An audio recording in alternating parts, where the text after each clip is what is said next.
That, I would ask Commissioner Gibson, would you be kind enough to lead us in the Pledge of Allegiance this evening? Yes, I'd be honored to do that. Thank you. I pledge allegiance to the flag of the United States of America and to the republic for which it stands, one nation, under God, indivisible, with liberty and justice for all. Thank you. The next item is a roll call. Staff, you would please conduct that. Commissioner Gibson. Present. Commissioner Neal. Here. Commissioner Jorgensen. Here. Commissioner Covarrubias. Present. Commissioner Christensen. Commissioner Christensen. Commissioner Davis. Here. And Chairperson Kogler. I am here as well. So the record will reflect that Commissioner Christensen is absent. Okay. Could we have staff introductions, please? Yes, Warren Fraze, Community Development Director. With me tonight is Darren Nash, our City Planner, Dave Athley, the City Engineer. Katie Bannister is our Assistant Planner. Ashley Peterson's our Administrative Assistant. And then Melissa Boyer is pinch hitting for Jessica Ferguson tonight.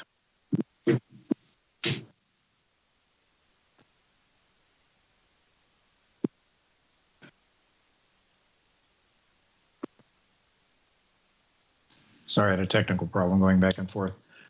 Note to Melissa, I can see the image that you're sending me, but it's, again, cumbersome to go back and forth, but I'll give that a shot. I didn't note, and correct me if I'm wrong, please, staff, that there were any general public comments regarding matters not on the agenda for this evening. No, sir, we have no callers for that. Very good. Thank you for confirming that. Do we have any agenda items that are proposed to be tabled or rescheduled? There are none. Very good. With that, we will move into our first public hearing, which is the only public hearing tonight. It's Plan Development PD-13 Oak Tree Removal Permit OTR-03 P200072. And the project is located at 298 Niblick Road, APN 009-814-044. And the applicant is the Richard J. Woodland Trust. With that, I would ask staff, please, to provide a report. Thank you, Chairperson Kogler. So as you stated, this is a development plan for a 20-unit apartment complex on Niblick Road. So here's a location map. This site is on Niblick Road, just to the east of South River Road, north of Kennedy Club. There's some apartments to the east side. This is also directly across the street from Quarter Horse Lane, which is to the north of Niblick Road, to give you some orientation there. So further on the location, this is a screenshot of Google Street View.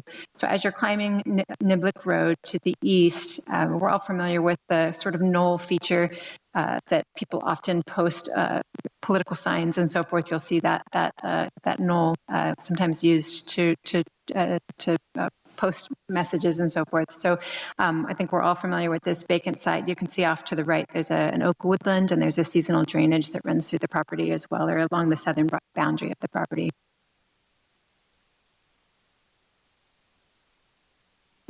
I was turning my microphone off when I meant to advance the slide. Okay, so the next slide. So looking at some project history, this site is just over 2 acres in size. It was subdivided in 2005 at the same time that the properties that make the Highlands Commercial Center were divided. As you can see, the Highlands Commercial Center has developed, but this site has remained vacant. It has had a regional commercial zoning district for many years. The properties to the south, which make that commercial center, also had a mixed-use overlay that allowed residential uses. When the Highlands Commercial Center was developed, it was developed as a horizontal mixed-use project. So there's the commercial uses down kind of on the flat area, and then up the hill, there's some residential uses. So in 2020, the city updated our housing element, and in an effort to implement those updates, this site was given the mixed-use overlay so that it would allow residential uses. In addition, 20 surplus density units were allocated to the site. As I mentioned, the site has remained vacant while the neighboring properties have developed. There are some slope and access challenges that we'll explore in the following slides. So this is the site plan. This is the civil engineering plans, the grading plan. You can see the boundary of the project. There is, as a part of the subdivision in 2005, there's an open space easement on the southeast corner of the property. There's some oak trees in this area. And so the project does remain outside of that open space easement. That's the green area there on the slide. For the project, there are 2 buildings proposed. The building kind of towards the center of the property is Building A. There are 16 residential units in that building. There's the first floor is a parking garage, a covered parking garage with 2 stories of apartments above. Building B is up in the top right of your screen. It's in the northeast corner of the site, and that's a 2-story building with 4 residential units in it. So as I mentioned, there are some access challenges on the property. The obvious place to access the site, there's an existing driveway approach that was constructed at some time with the Niblick Road, with some Niblick Road improvements, or maybe the subdivision improvements that actually is more likely. So that's the obvious place to access, but there are some site distance challenges. Let me show you some images. So on the top right, you see an image a picture I took. So looking up the hill, looking towards the east, you can see that for traffic that's traveling west on Niblick Road, it's very difficult for those leaving the site to see traffic coming from the right. The image at the bottom is from Street View, and you can see Quarter Horse Lane across the road. And so there's some conflict points to leave the site. So to address that concern, there is a secondary driveway that's proposed that would go off to the west of the property and then down into the commercial center to the south of the project. So there was a traffic analysis completed for the project. The traffic analysis did conclude that the level of service for Quarter Horse Lane and Niblick Roads would not be impacted by the project. However, like I mentioned, traffic leaving the site would expect some delays when they're trying to exit from the north. Site distance is also an issue when you're looking to the east from the site, so you can't see the westbound traffic. So there is a mitigation measure in the CEQA document that requires left-hand turns from the project to be prohibited, and then the secondary driveway is an additional solution to the problem.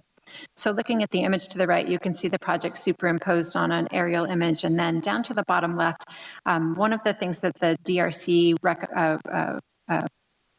asked for when they reviewed the project was to have a better understanding of how the project leaves through the Highlands Church parking lot. So the next slide is going to focus in on this red block. So here's the Highlands Church parking lot area. This is existing conditions. You can see there's a parking area. The church is to the right there. There is a 20-foot wide pedestrian easement. There's a bike path that does run through that along the north boundary of the church, between the church and the project that we're discussing this evening. So the project would leave through the Highlands Park church parking lot. You can see about 6 parking spaces would be impacted by the new egress. There is an existing 27-foot wide private access easement that the project would utilize to make this egress area. There is in the staff report, there's some mention of the fact that there's 1 oak tree proposed for removal. The oak tree is actually located right here in this red circle. The arborist's report indicates that this tree was planted as landscaping as a part of the Highlands Church parking area. You can see it here in the image to the left. So this is a relatively young tree, and it was planted fairly recently, within the last 10 years, 10, 15 years.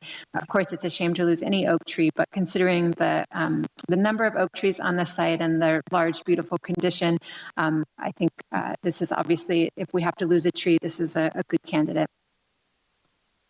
So there are some conditions in in draft resolution B that would require some improvements to the Highlands Church parking lot. So the first would be along the west side of the driveway. A raised curb would be required along that side. And then any remainder asphalt or curbing that is to the west of the driveway would be removed. The conditions state that new landscape planters would be designed with the hope that additional parking spaces could be provided to the east of those landscape planters, and that it would define the new driveway, the new orientation of the driveway. This is private property, so the applicant will have to work with the Highlands Church ownership, but this is to the extent feasible, these are staff's recommendations for how the parking lot should be reestablished. So in addition to provide that secondary driveway, there is a seasonal creek drainage on the property. So now going back to that image on the right, you can see the red arrow gives you an indication of the view we're looking at in the image to the left. You can see there's an existing head wall that is poking up down there towards the middle of the property. These are existing conditions. You can see the Heritage Oaks Bank in the background there to give us some orientation. So the driveway would run kind of parallel to Niblick Road, and then would make a left-hand turn on the far side of that head wall. So the next image is going to focus in on the red box on the screen now. So here's the seasonal creek drainage. You can see that proposed driveway there. To the existing conditions, the orange line on your screen now is the existing head wall that would be removed. Today, there are also two drainages that travel underground to drain stormwater that is collected on the site. The proposed improvements would be a retaining wall up to 6 feet in height, and then an extension of those existing drainages to continue to allow the stormwater to move through the site. The applicant has provided an additional section, or has provided a section that shows us what the driveway will look like. So let me show you that. So here you go on the right-hand side, you see Niblick Road, or the existing sidewalk. There is quite a bit of fill proposed to provide a base for the proposed driveway. So now let's move into the architecture of the building. This is a shot of the apartment buildings as proposed. You can see on the left side above building B, there's some sort of fuzzy buildings up to the top left. That's the height study for the Alder Creek Apartments. The applicant reports that the Alder Creek Apartments will be about 5 feet above the height of Building A, which is the taller building on the right-hand side. So to give you some perspective on heights of buildings, this proposed building is actually 5 feet lower than the Alder Creek Apartments to the east of the site. So looking at the color materials, the applicant has provided this color materials board. It's primarily the body of the building is called out to be ibis white with a darker gray, or it's a light gray, but darker than the white color. At the base of the building, there's a mixture of both horizontal and vertical board and batten siding with some stucco fiberglass windows that have black frames, dark metal roofing. And then one of the comments that the DRC made, a previous iteration had included some fabric awnings over some windows on the south-facing side, and the applicant has replaced those with some metal awnings for durability. So this is Building A, that larger building. This is the northwest elevation. The building is at an angle to Niblick Road, so you won't. This doesn't face directly at Niblick Road. This is one of the more street-facing elevations. You can see the access to the garage at the bottom of the building there. The southwest elevation at the top of your screen is the elevation that would face the Oak, Woodland, and Seasonal Creek. There is a retaining wall elevation. Excuse me, the foundation is a raised foundation that does increase the height of the building. At the bottom, you see the northeast elevation. This is the elevation that faces the parking lot on the site, and you can see some of the variation in materials and projections of the building. So this is the floor plan for Building A. There are 8 units on each floor of the second and third floors. Each of the units, they range in size between 1 and 3 bedrooms. Each unit does have a private outdoor space, a private patio, with the exception of Unit 4. That's in the sort of south corner of the building, and those do not have private open spaces, but all the other units do have private balconies. Here's a section of Building A. One of the requests that the applicant has made is for a height exception. And so here, this section, you can see the height pretty well. So the height of the building is 42 feet and 1.5 inches. So the way that the height is measured by the municipal code is to take its highest elevation, and then you take the average of the height of the foundation. And so in this case, we've got the foundation on a slope. And so when you take out the average of that foundation, you end up with just over 42 feet. There was an interpretation made for the apartments that are located or proposed next to JCPenney. Those are the senior apartments within the Woodland Center just up the road, that the height could be measured from the finished floor to the ceiling of the uppermost floor. In this situation, that elevation is 32 feet, but we still have to account for the foundation. And so kind of no matter how we define a height in this case, it is going to be taller than what is allowed in the mixed use overlay. So moving on to Building B, this is the west elevation. This is the elevation that faces the driveway coming in. And you can see it's a 2-story structure, has similar siding and roofing materials.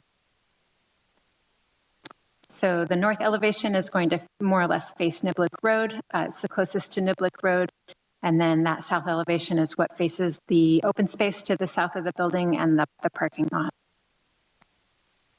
Here's the floor plan for Building B. There are two-bedroom apartments on each floor. There is a private open space on the ground floor for these two, the two units. They do have small yards behind the building.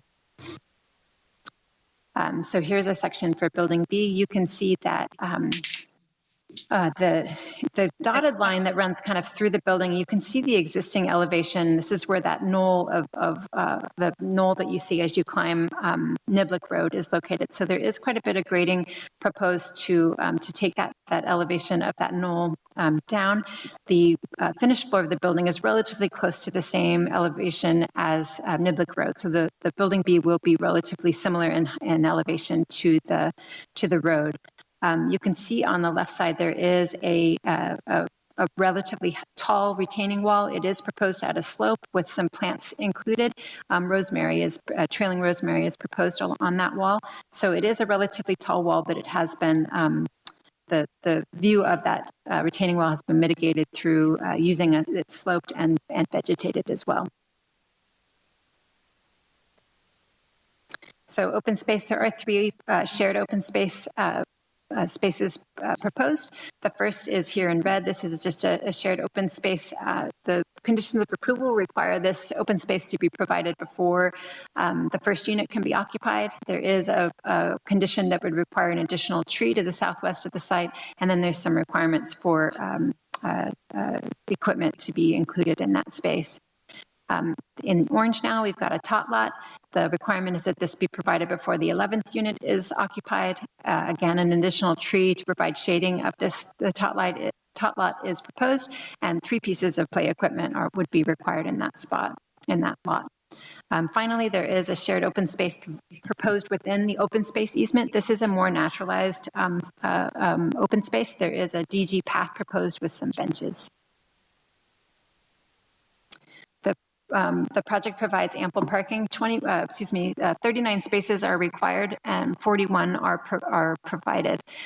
The draft resolution B does include a requirement to provide a low screening wall along the parking lot with 11 spaces to screen the headlights of cars parking here for the folks on Niblick Road.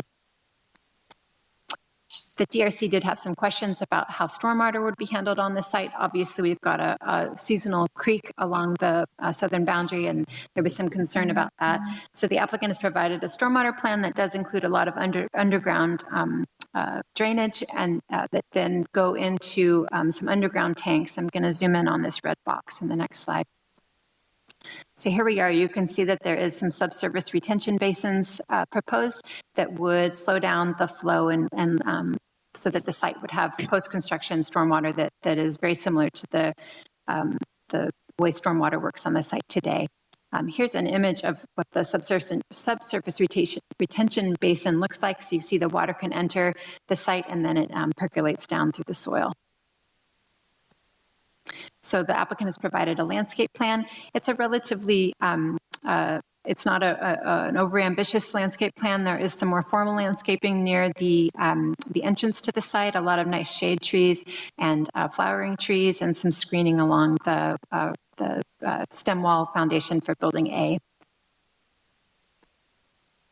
But just indicating in the bottom left-hand corner, that X is where that oak tree would be removed.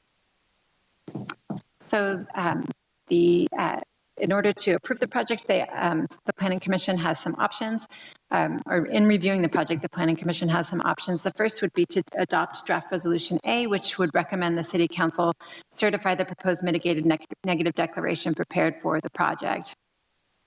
So there is, it's already been amended in the staff report and the resolutions that you have in front of you, but I just wanted to point out that there is one mitigation measure that was amended since the mitigated negative declaration was circulated. We did have some comments from a local Native American tribe who had some concerns about the way the mitigation measure was written to require monitoring when grading occurs. And so this is the language we used actually for the Olson South Chandler project. It requires monitoring, a monitoring plan to be developed with an archaeologist and a Native American monitor to monitor the initial earth moving activities. So this is already reflected in the resolution, but I wanted to point it out that that is a change from the originally circulated document. Second, the Planning Commission could adopt draft resolution B, which would recommend the City Council approve the development plan. There are some conditions and findings. So here, as always, the resolution has a laundry list of findings that the Planning Commission can recommend to the City Council.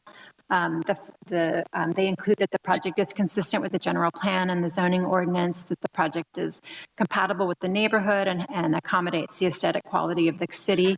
This project does have a height exception, and so there's some additional findings that the project would not create an adverse visual impact and wouldn't compromise the safety of building occupants. The project has been reviewed by the city fire marshal, and he concurs with the fact that the Planning Commission can make this recommendation. So there are some conditions of approval. Here's some highlights. The first that I want to highlight is number 6. That is that building A is not to exceed a height of 45 feet. The applicant shows approximately, I believe it was just over 41 feet.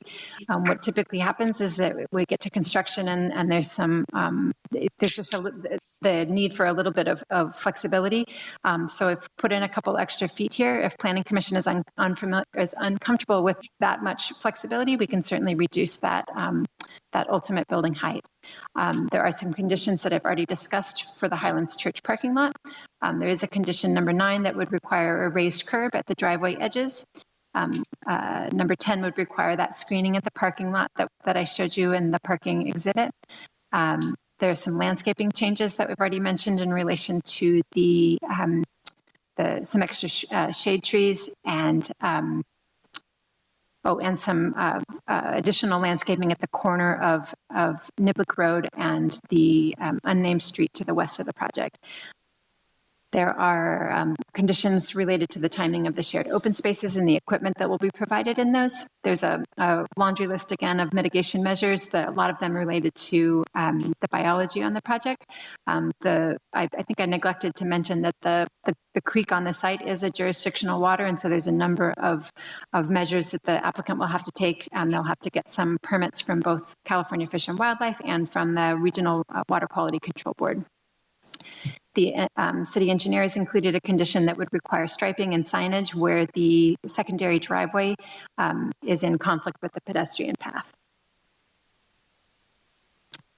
Finally, the Planning Commission should consider draft resolution C, which would recommend the City Council approve the oak tree removal permit. The staff has provided a draft resolution that recommends a finding that the removal of oak tree number 1 is necessary to allow the construction of improvements for reasonable use of the property for the purpose for which it has been zoned. The resolution also requires that the applicant replant one 1.5-inch diameter oak tree on site. The Planning Commission has the opportunity to make modifications to any of those resolutions. That would be option 2. The Planning Commission could continue and refer the project back to staff for additional analysis. That's your third option. And the Planning Commission could recommend denial of the project by adopting findings of denial. So staff is recommending option number 1, which would adopt draft resolutions A, B, and C, which would recommend the City Council certify the mitigated negative declaration, would approve the plan development, and including the request for a height exception, and would also approve the oak tree removal permit. That is the conclusion of my presentation. We do have several representatives of the project with us here this evening, and staff is open to any questions. I did notice that I neglected to include the phone number for folks calling in, so I want to state that right now. There will be time very soon for folks to call in if they're listening. The phone number is area code 805-865-7276. And with that, my staff report is concluded. Great, thank you, Katie. It's a very thorough and clear presentation of the staff information. It was very helpful. I think given the depth of your presentation, I think we in a moment can move into some commissioner questions. And if there are any that staff can't handle, maybe we can reference those back to some of the developers' representatives and or the developer. If that doesn't need to occur, we certainly will want to hear from the developer during our discussion times. Before we do that, a quick clarification on page 16 of the staff report, and I assume everybody's was like mine. The fourth paragraph down, about the 4th, 5th, and 6th lines of that paragraph, there's text that's missing on the right side. If you look over towards the margin, there's a sentence that says where it is, and then it goes on from there. And for the next 3 sentences, I'm missing probably 2, 3, 4 words, it appears, off the end of those sentences. I don't know that it's consequential, but do you know what that was supposed to say? My copy also has the same, so it looks like there was an unintended something in the document. I apologize. So let's see where it is between building B and Niblick Road. The height of the wall is below the grade of the street, I think, and will not be visible from Niblick Road. Building B, Building A, and the garbage enclosure will each screen. So the idea was that the different portions, the buildings and the garbage enclosure will each make it so it's hard to see that retaining wall. It's a relatively tall retaining wall, but it's not going to be highly visible from Niblick Road. Great, thank you for the clarification. I didn't think it was probably a lot of facts and figures we were missing, but I thought I would ask. With that, I would ask the Planning Commission if they have questions that they'd like to pose of staff at this time, and I would start with Commissioner Gibson. Thank you. I have just one question. I had the opportunity to be on the DRC, so I had an opportunity to ask questions and give input there. I have one question and one comment for possible further discussion. So it occurred to me in looking at this, and I don't know who would be appropriate, perhaps David Athy, that this, in essence, the private driveway that winds its way down to the Highland Park to provide ingress and egress for the site, I'm not seeing any sort of restriction for that for the general public, and that is a two-way street. So in essence, I just want to confirm that there's nothing to really prohibit even the general public from using that to flow around and go through that project, is there?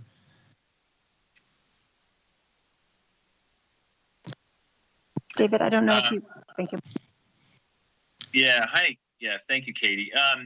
So, in reality, no, the public could use that. However, it is private property, so the owners could sign it and restrict it, for private use. And but it is not a public road. It's basically an access driveway to the project. And the owners could sign that because it is I believe it's a private access easement down there by the Highlands Church parking lot, so they could actually sign that so that the public is aware of it. Okay. If it becomes a problem, they could always work with the police department on enforcement. Yeah, that might be something that they might want to think about. I'm not going to make that a formal request, but it's something that occurred to me. I think it's vital and critical for this project to work, to have that, but it occurred to me when I was looking at the drawings again that there really is nothing to restrict that. So maybe something they might want to think about how to handle that if it does become a problem. And my comment would be that when we reviewed the senior citizens project over on the Walmart Kohl's pad area, we had made I believe a restriction regarding storage of visible storage of items on the balcony, and I was just wondering if maybe we should have that conversation as well, or perhaps even at some point when the applicants have the opportunity to speak, maybe they could address that point. So that would be my comment. And with that, I will conclude and let my other commissioners ask their questions. Thank you. We can pick that up in our subsequent discussion here. I want to piggyback one quick question on Commissioner Gibson's comments before I lose sight of it. On page 9, there is a site plan, or at least a clip portion of the site plan, that shows a one-way arrow seemingly on that access drive that goes down to the church. I assume that's meant to be a two-way circulation. Is that correct? There's two arrows going in and out on the Niblick, but there's only one pointing downward, outward, if you will, from the parking lot. Is that one-way or two-way circulation?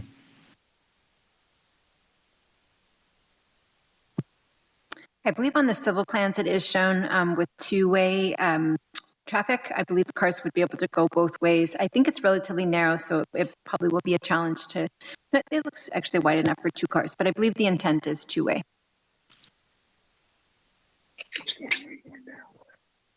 Hi, this is Greg with North Coast Engineering. Mr. Gibson, your question about the access, we two-way coming into the site, then kind of addressing your issue and also emergency services.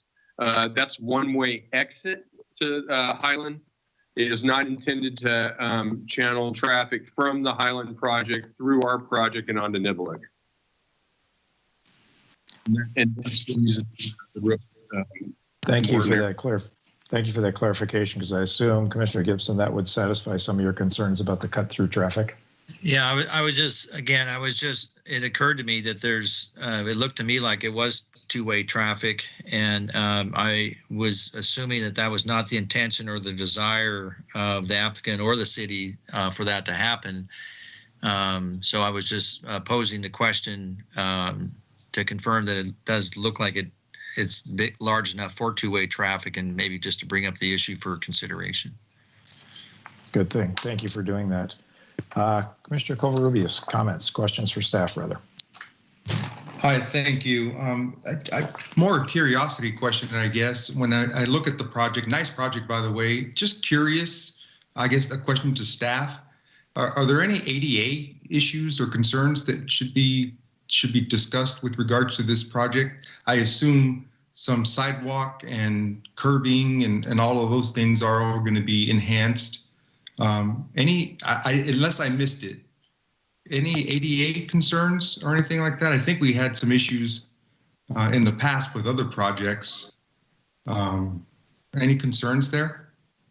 So the project was reviewed by the city building official, who is the ADA coordinator, and he didn't have any concerns that needed special attention. I imagine he might have a few, small corrections during building plan check, but as sort of conceptually, there was nothing about the project that raised red flags that the Americans with Disabilities Act couldn't be attained. The project architect is also with us this evening and can probably comment, and then the city engineer could comment on any frontage improvements he anticipates along or for the sidewalk or anything along Niblick Road.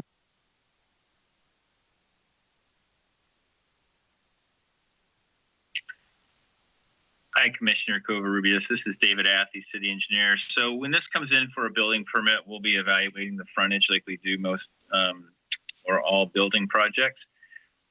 So, any repairs to the sidewalk or anything like that will be done prior to, it'll be set up when the building permit comes in. in terms of the on-site path of travel, ADA path of travel, they'll have to provide one from the right-of-way to the project itself and to both buildings. That'll be accomplished during the design phase. They'll have to show that they can meet the accessibility requirements of the building code at that time. And as Katie mentioned, that the architect can expand exactly how they plan to meet that. Great, thank you for that. Hey, Katie, can you bring up that landscaping plan real quick for me?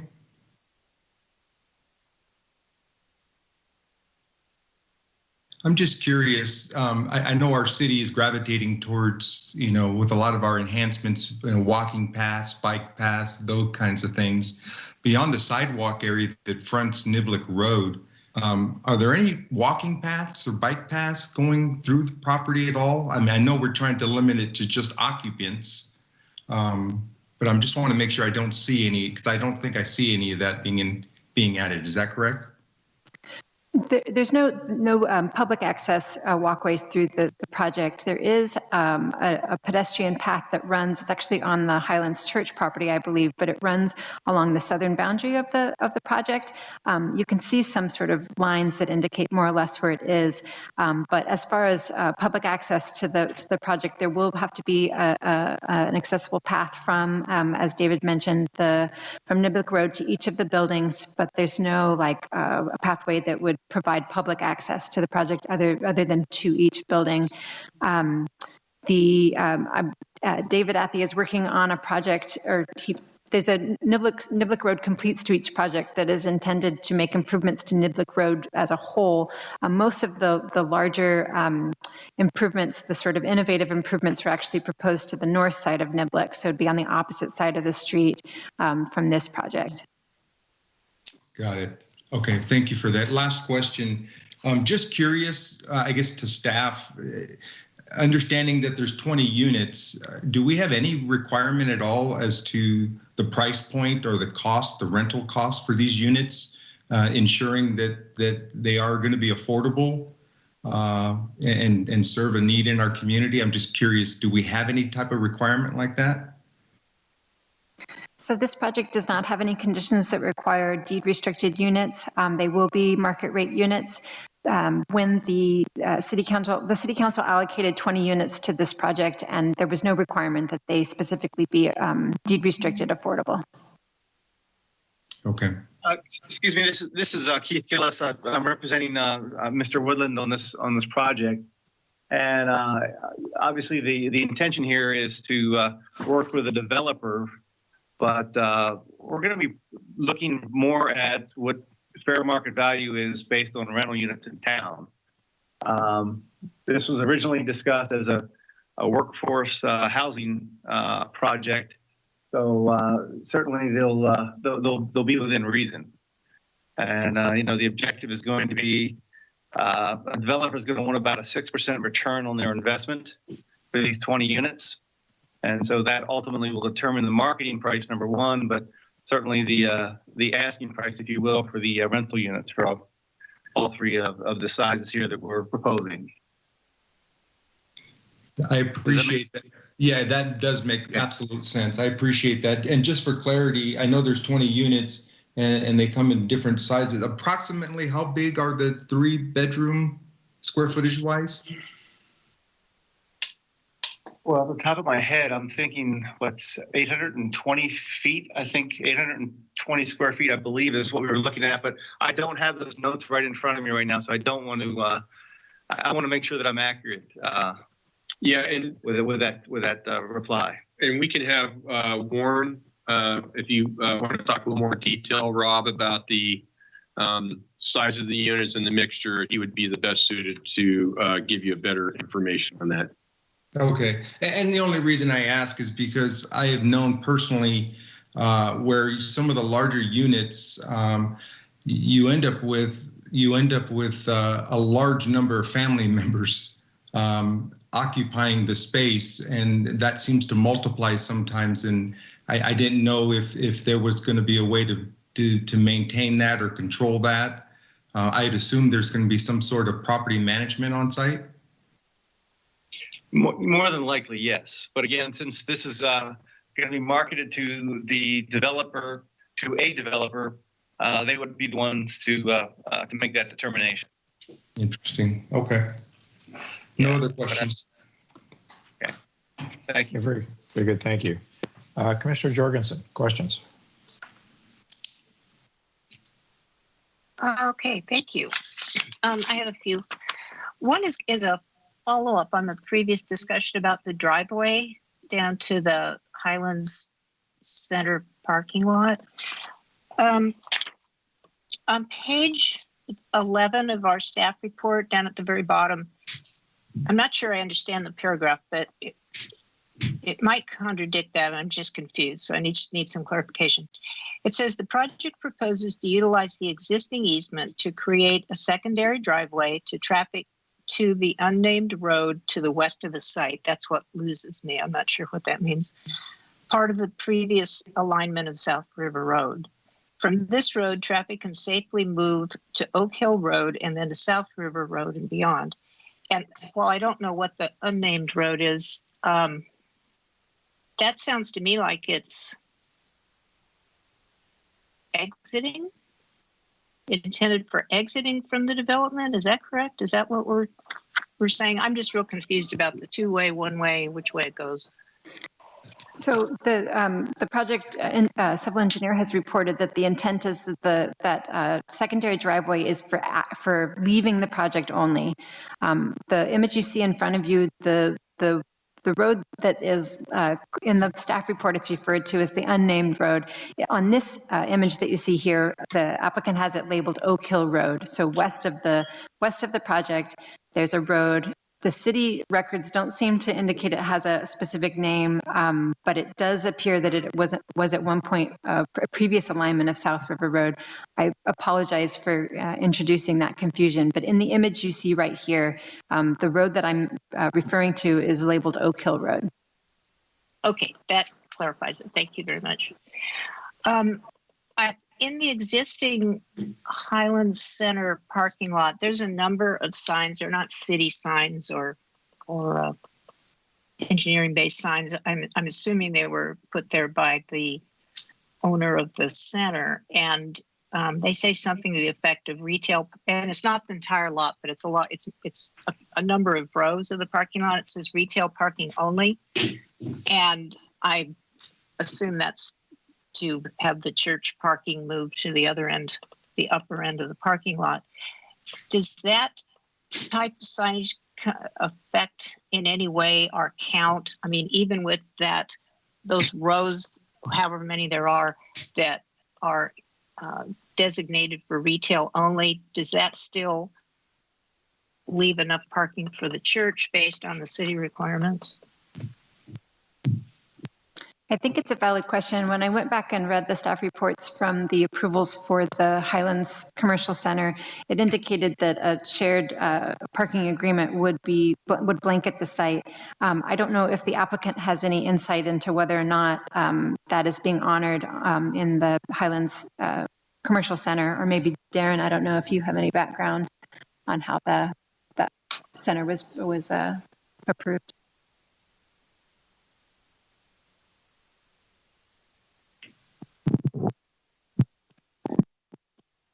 So this is Darren, city planner. So the shared parking agreement was over the commercial portion of the site.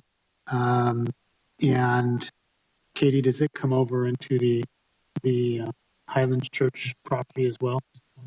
That was my understanding from reading the staff report, but I didn't see the recorded document. The Highlands Church was developed concurrent with it was a development separate from the commercial, but created as one center. So the shared parking agreement would go over into the commercial.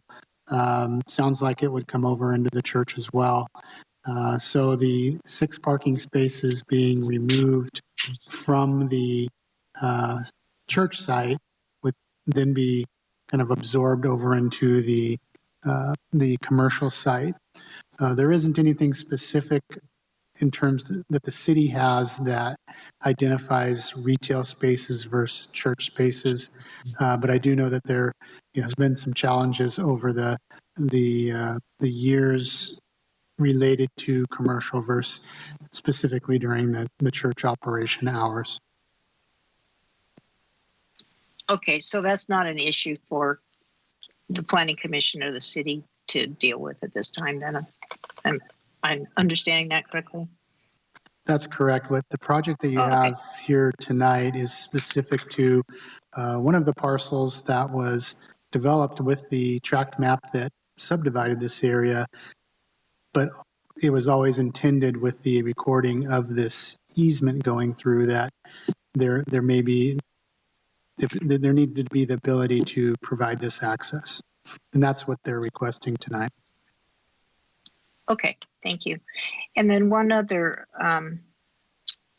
comment, again, kind of riding on the coattails of an earlier comment about pedestrian access through the site. And I'm not referring necessarily to public, or I'm not identifying public or resident access, but on the landscape plan, and that's the only thing I'm referencing for this comment right now, so it may not have the complete level of detail, but I don't see a pedestrian sidewalk type designation from the development down to the center. And I would certainly think that residents would, on a fairly regular basis, walk down there to go get lunch or maybe go to church or, whatever other services are down there. So just a thought that we might want to make that driveway pedestrian safe as it goes down into the center. So that's the end of my questions. Thank you, Commissioner Jorgensen. Commissioner Neal, questions for staff? I was on DRC and asked most of my questions of staff at that time. None at the moment. Thank you. Okay, very good. Thank you. Commissioner Davis, questions? Just a real quick question or two. And I too had a question about the access road and kind of piggybacking off of Roberta's question. I know it says that there's a 27-foot wide easement, but what is the intention for the width of that roadway? I'm hearing now and from the developer, it's intended to be, to exit, but how wide? And that's one question. And what materials and what kind of okay, this is three questions. And what kind of interface with the existing pedestrian bike pathway that we can see on the screen? So do you want to take that, Katie, or any comments? Do you know how wide it is?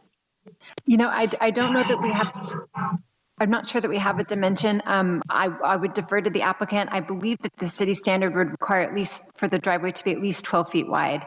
But I'm not sure what the design shows. As far as where the pedestrian path and the new driveway interact, there is a condition that requires new signage and striping to the satisfaction of the city engineer. And so we don't have a design showing what those will look like, but the city engineer will review those when the applicant applies for building permits.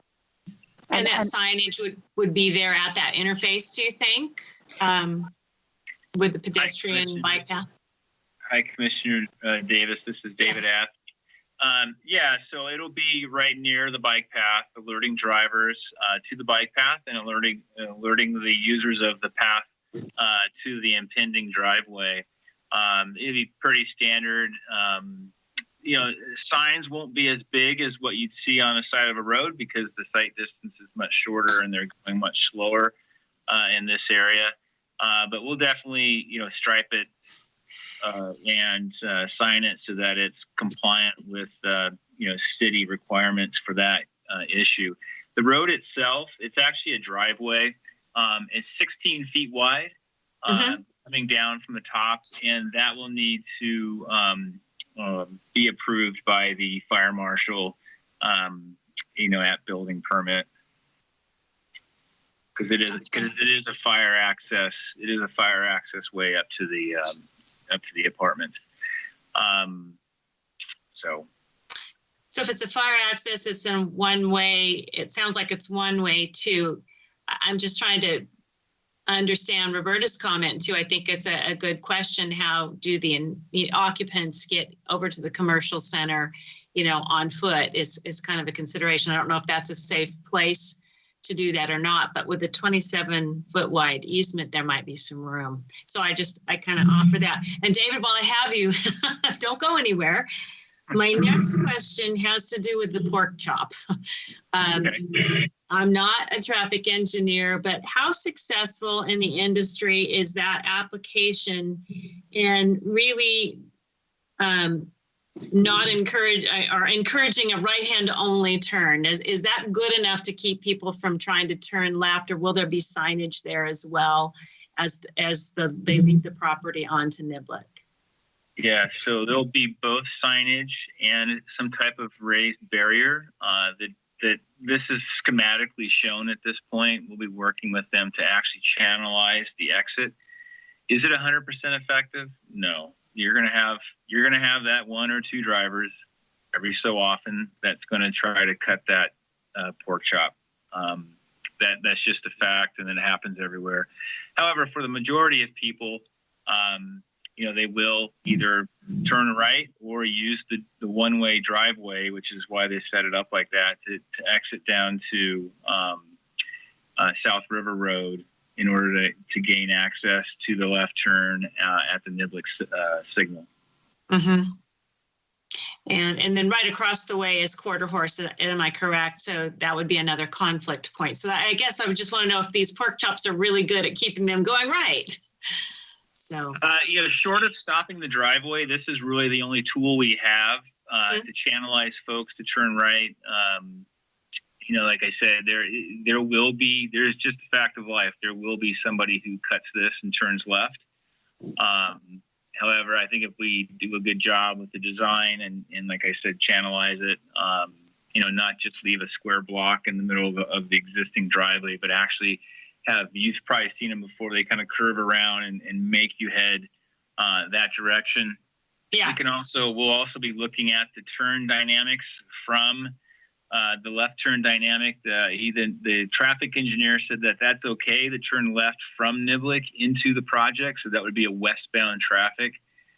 We can also look at that median in the middle to see if that can be extended to allow the left turn, but provide further discouragement from turning left. Okay. Thank you, David. I appreciate it. And that's all I have for right now. Thank you. Great, thank you. I think a lot of my questions were covered in the prior discussion. I have just a few. There's been a lot of conversation by commissioners about this exit that dumps into the church parking lot. And I noted there, and I think Katie, you referenced it, there are like 6 kind of suggestions or conditions for improvement to that change the configuration of that existing parking and really create a driveway going through there. The only thing that troubled me in reading the resolution, there's a sentence that starts all of that says, to the extent the owner of the property at 215 Oak Hill Road is willing, the applicant shall make. And I realize this is a private easement matter, but what if both parties can't agree? How do we ensure that something is workable, constructed at that location similar to what's been outlined in the report? So the applicant certainly has some design control over what happens within the easement, but as let me actually scroll to the exhibit. So this gives an idea of what those conditions kind of would look like. So if you notice the dotted line, you can see it's a 27-foot wide private access easement. So within that easement, the applicant will have a bit more say. But things that happen outside, like the landscaping suggestion to the west of the easement, they're going to have less say there. It is in my opinion, to the benefit of the church to have these improvements. If they decline to make, to have the improvements, it definitely is an unusual, it's an unfortunate situation, but we can't force the church to accept those improvements. Okay. And I think from what the city engineers talked about, obviously there'll be attention given to the striping and signage and so forth. And I would just point to, it's probably a minor thing, but the existence of that trash enclosure that serves the church right now also could be a visual impediment for anybody coming down that driveway, seeing people coming out of the 7 or 8 parking places or whatever are there. So I certainly assume all of that will be looked at, and I'm confident that that will. Just a simple question. We've talked about the need for oak tree removal. This is a pretty small oak tree, and I don't know what the species is and whether it has a deep taproot or whatever, but is there a possibility of bringing in a tree spade and simply moving that tree rather than starting again with a 1.5-inch caliber tree? I don't think that has to be answered tonight, but it was just something I would point out to staff to maybe consider as you get further into the landscaping and so forth with this. And then the only other, I think, question that I had, let me double check my notes here. Is the site plan didn't seem to show any kind of connection in the open space area between these 2 new buildings and the existing bike ped path that winds its way through the church site. And it would seem that there would be logically some kind of a connection there that would allow people to move from those buildings down to the path. Is it the intent to actually have something in there, some kind of a walkway or something that would accommodate that? So the drainage that runs along the southern property line is rather steep, and like just to get from where that shared open space is shown, I'll move it ahead so it shows it in blue, the blue shared open space, there's quite a bit of drop, and then you've got the drainage. There would be some significant improvements required to get you'd probably have to do a bridge over the creek. Staff is not recommending those improvements, but obviously it would be a lovely amenity for the people who live on this site. Yeah, thank you. That kind of matches my thinking that obviously the physical constraints are difficult there. I think it was Commissioner Davis, however, that raised a good point that the residents of this making their way over to Cider Creek in the morning or whatever it might be for a coffee on a weekend, how do they safely walk within that easement? Could there be some sidewalk accommodation that would make a connection down to the parking lot?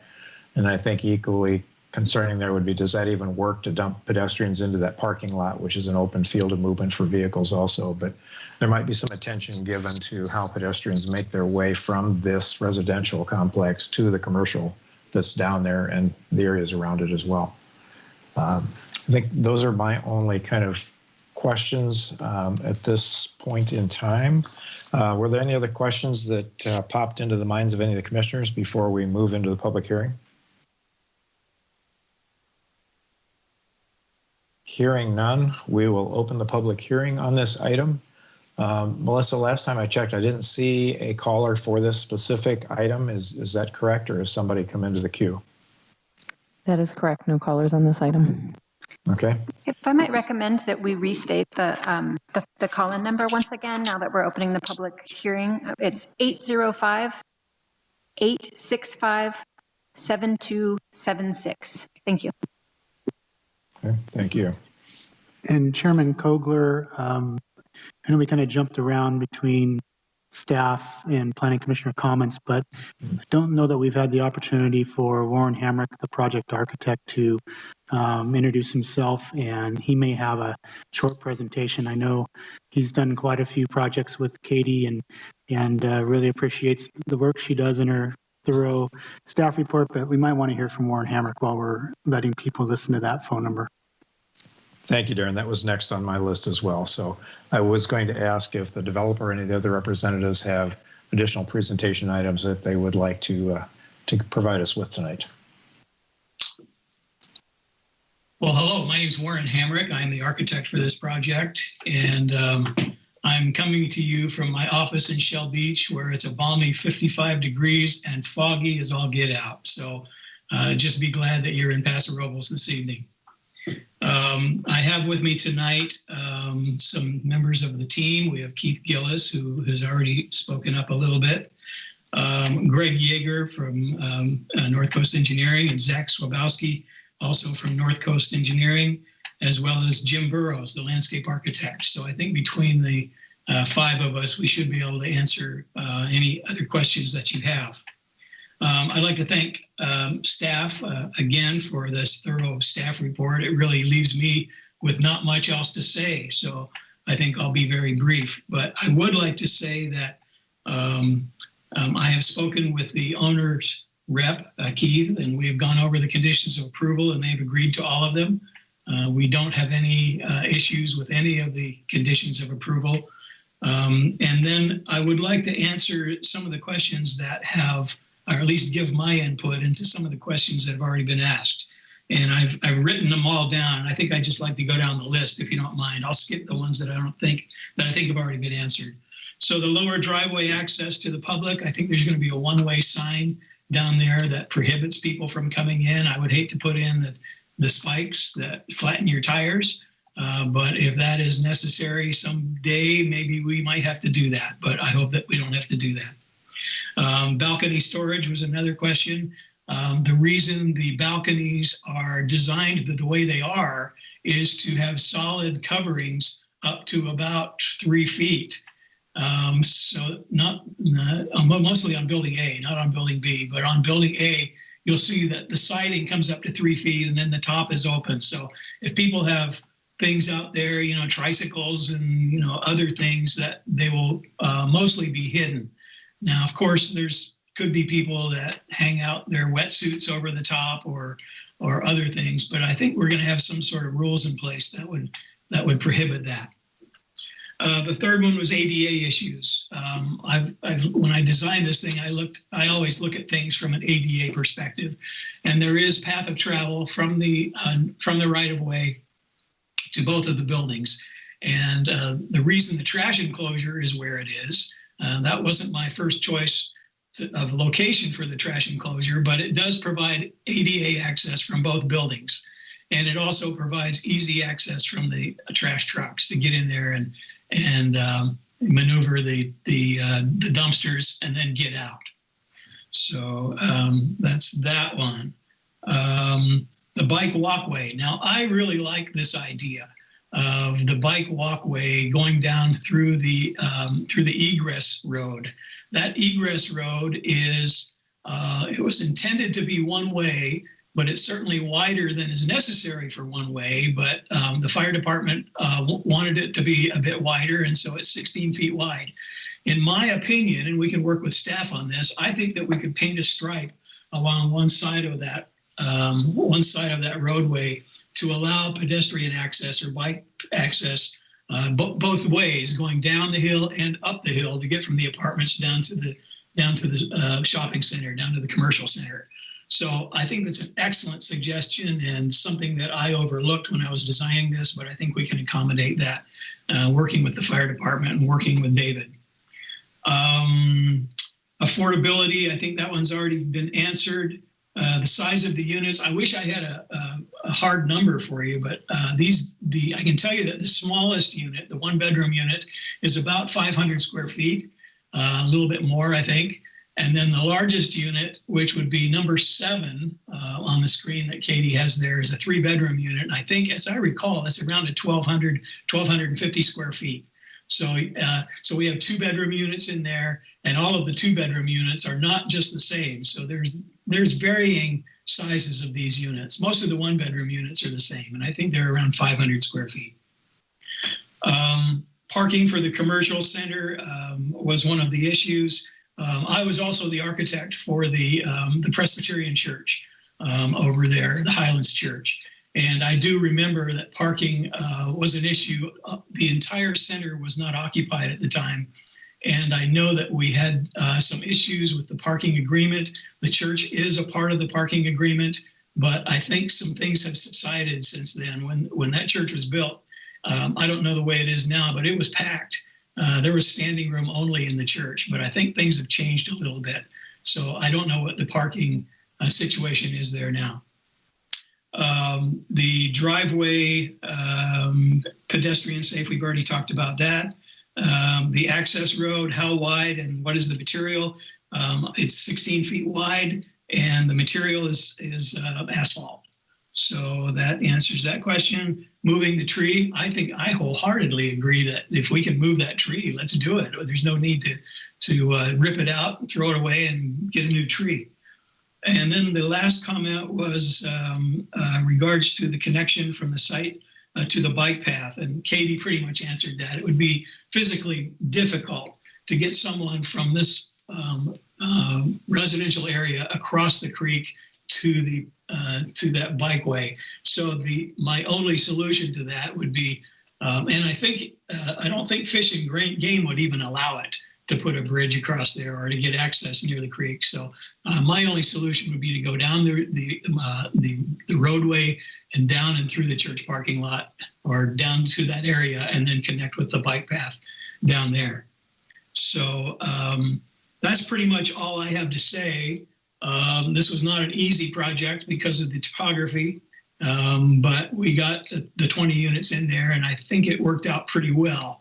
And I think it'll be a comfortable place for all these people to live. So that's pretty much all of my comments. And my team here is ready and willing to answer any further questions you may have. Thank you, Mr. Hamrick. That was very helpful as well. Did Mr. Hamrick's comments prompt any additional questions by commission members before we go back to the public hearing, which has been opened? If not, I would ask staff again to please concur there are no callers in the queue for this item. No, sir, there are not. Okay, that being the case, I will close the public hearing. There are no real questions to address from the public as a result of the lack of commentary, so we'll move into a discussion by commission members. Let's go in reverse order from what we did a little while ago and start with Commissioner Davis. The only thing I like the idea of some connectivity to the commercial center if we can use that private driveway to do so. I kind of like that if it's safe. Those are some of my observations. I think this is a great project. So that's all I have. Thank you. Thank you. Commissioner Neal. I like this project as well. I like the idea of that bike ped access if that works. I'd like this design team to work with the staff to try to make that work. But in general, I think it's a nice project and will be a nice addition to that corner. And Warren Hamrick, I did do quick math, and you're right. It is about 1,200 square feet for 7 and 8. Thank you. Thank you, Commissioner. Commissioner Kogler. Thank you. All right. Thank you, Commissioner Neal. Mr. Jorgensen. I don't think I have any additional comments. I think this is a good project, a definitely challenging site and good solution. I do wonder if we may want to consider adding some comment in our conditions of approval about pedestrian access to the center, and potentially, as we did on the other recent multifamily housing over by JCPenney, that no visible storage on the balconies. But other than that, I think it's a good project. Thank you. Very good. Thank you. And I assume when we get to a motion, the maker of the motion can consider whether or not to include those two items. Commissioner Covarrubias. Yeah, just to echo the sentiment of the rest of the commissioners, I think it's a great solution to a very difficult location. So my congratulations so far to those that have put this together. I think it's a great project. No other comments. Very good. Thank you. Commissioner Gibson. I also am going to echo the comments that people have been making. The comment that staff said about it being a difficult site, it was, when I read that, it actually was saying what I had been thinking all along. I mean, that site's been vacant for a long time, trying to figure out like what could you possibly even do with it. And so I think it's a very innovative and creative spot. I think it's a perfect site to have something like apartments that are much needed in this town for a certain segment of the population that needs apartments.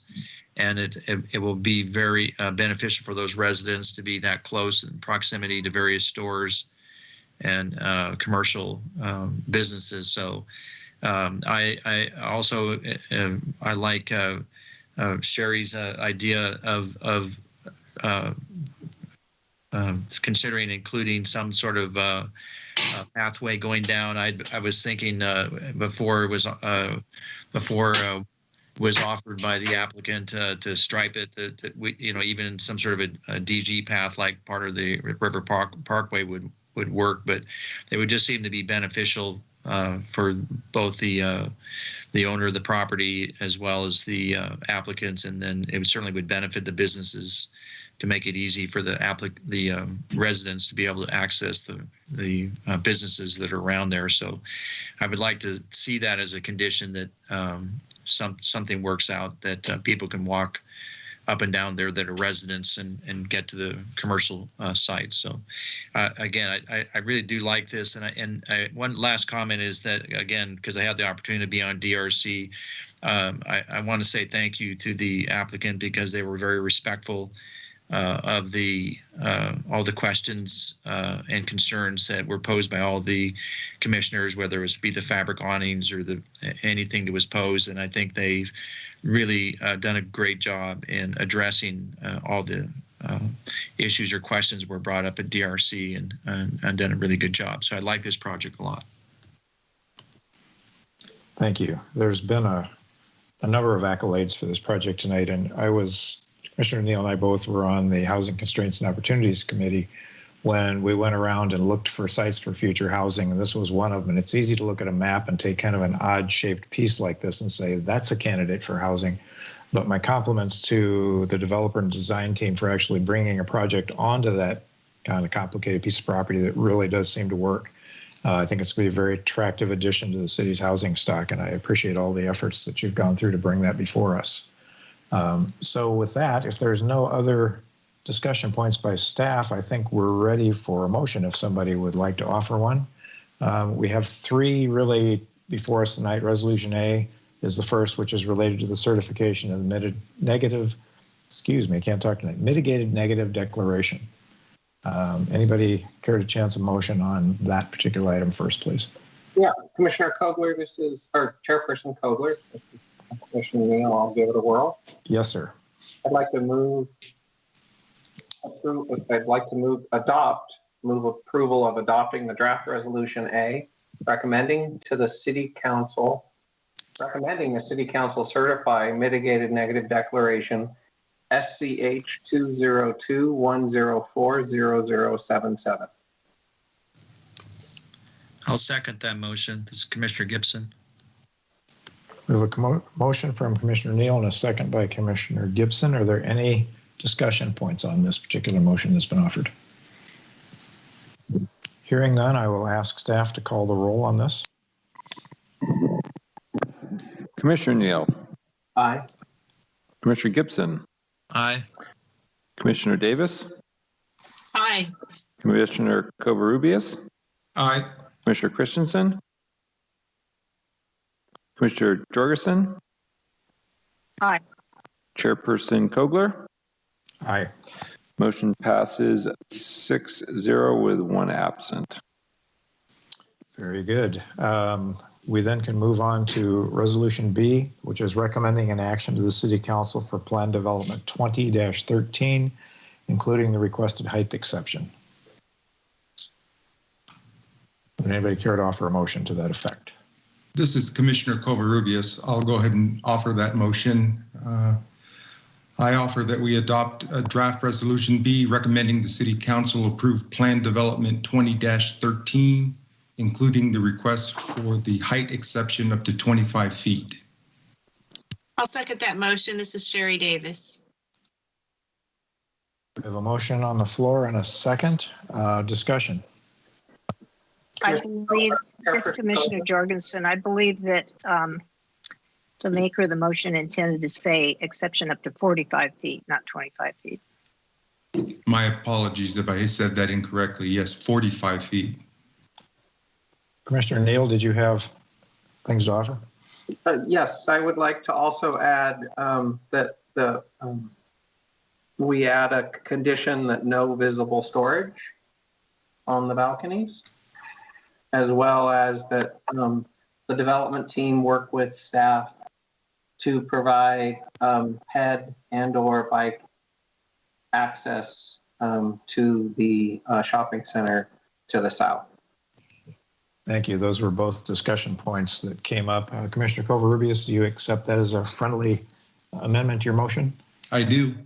And does the seconder concur with that as well? I do. Thank you. Very good. We have a motion and a second as modified by the language Commissioner Neal just put forward. Any last discussion points on this motion? Seeing none, I'll ask staff to call the roll, please. Commissioner Covarrubias. Aye. Commissioner Davis. Aye. Commissioner Neal. Aye. Commissioner Jorgensen. Aye. Commissioner Gibson. Aye. Chairperson Kogler. Aye. That motion passes 6-0. Okay, the third piece of approval tonight is Resolution C, recommending an action to the City Council regarding the requested oak tree removal permit. Does anybody care to offer a motion to that effect?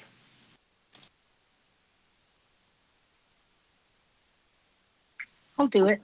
Commissioner Jorgensen, I move that we approve draft resolution C, recommending the city council approve oak tree removal permit 21-03. Thank you. Is there a second? I will second that. This is Commissioner Neal. We have a motion by Commissioner Jorgensen, a second by Commissioner Neal. Any discussion? Do we want any language encouragement that we try to keep that tree? Or do we just, I mean, that way I heard.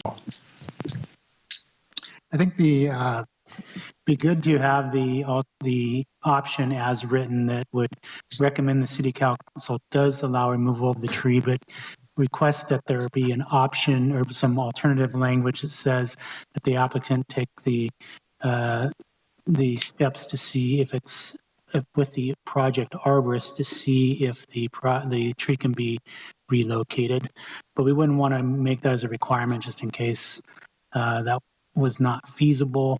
And a lot of times planting a new tree can surpass relocating existing. So I think giving the option to the arborist to take in consideration is the best thing to do. Would the maker of the motion and the seconder of the motion accept that as some kind of ancillary language that could be part of the information that we send on to the city council? I may ask a question of staff. Certainly. Darren, are you recommending that is part of the motion, or that we just have a verbal recommendation that might be in the minutes as well to the applicant asking that they consider that? This is a recommendation to the city council, so we're hearing that the commission would like us to explore that. So we will update the city council resolution to have, we can update the city council resolution to have some language that would propose looking at the alternative of relocation. So it would be fine with your motion to request staff to add language to the resolution. Okay, in that case, yes, that would be fine. Does the seconder concur with that as well? I do. Okay, thank you, Commissioner Neal. Any other discussion? We have a motion and a second before us. If not, staff, would you please call the roll on Resolution C? Commissioner Jorgensen. Aye. Commissioner Neal. Aye. Commissioner Davis. Aye. Commissioner Covarrubias. Aye. Commissioner Gibson. Aye. Chairperson Kogler. Aye. Motion passes 6-0. This is Warren Hamrick. I want to thank all of you for your time and your consideration tonight. Thank you and good luck with the project. Thank you. Okay, we will then move into item H on our agenda, which are discussion items. And we have one before us per the agenda. It's the discussion of Paso Robles Street design concept. And I think it'd be appropriate, as usual, to start with a staff presentation on this topic. Yeah, thank you, Mr. Chairman. So this is an item that the Planning Commission asked for kind of a review of a couple months ago. So what we did is we just put this on the agenda tonight just to start off a discussion. I think this is a long-term program, so we thought this would just be a kind of a good study session item just to kind of get a sense of people's thoughts of this item. So we didn't prepare a detailed staff report, but we do have some kind of maps and some images that kind of just set the character of what's the existing condition. And then we thought we could hear from all the commissioners about just general thoughts. And then based on that, we could, as a staff, start to kind of figure out maybe a long-term strategy, work plan for how to deal with Paso Robles Street if it's decided that that is actually a priority or something that we should be looking at. So let me zoom out here real quick, see if this is going to work. Okay, so Paso Robles Street is basically kind of the eastern edge of the original grid to the downtown. So here's the downtown area, City Park, Robbins Field. So the grid basically extended historically all the way into the river, basically. So here's your Salinas River here. So here's the 101 freeway. So when Caltrans put the freeway through town, they basically cut through this side of the grid and basically cut off all the access points between these streets. So you'll see, you know, segments of, say, 12th Street, you know, that's in downtown. There's a little piece of 12th Street here. There's a little piece of 11th Street here. There's some abandoned little fragments of gridded streets all over the place in this area. So basically, if we look at Paso Robles Street, then you'll notice that it is the off-ramp coming off of 101 northbound that basically provides the access into downtown. So this is, the existing condition is it's basically a light industrial service district, primarily characterized by metal buildings. And I think if this was located kind of on the edge of town somewhere else, it probably wouldn't be that big of a priority. But because of the off-ramp and all the tourists that come and residents that come in to town, everybody drives through the street. So it is kind of the front door into the downtown, and it's a little shabby looking, I guess, to say the least. But there's a lot of interesting things going on the street, and there's a lot of opportunities. So as I mentioned, we're right next to the Salinas River. Basically, most of these industrial uses have turned their backs to the river and basically fenced and filled against it. But the one of the city priorities is better connection and stewardship of the river, especially potential connections to the downtown. So if we are going to provide access and better visibility of the river, especially to the downtown, it's likely going to happen in this area. So with that, let's look at some images here.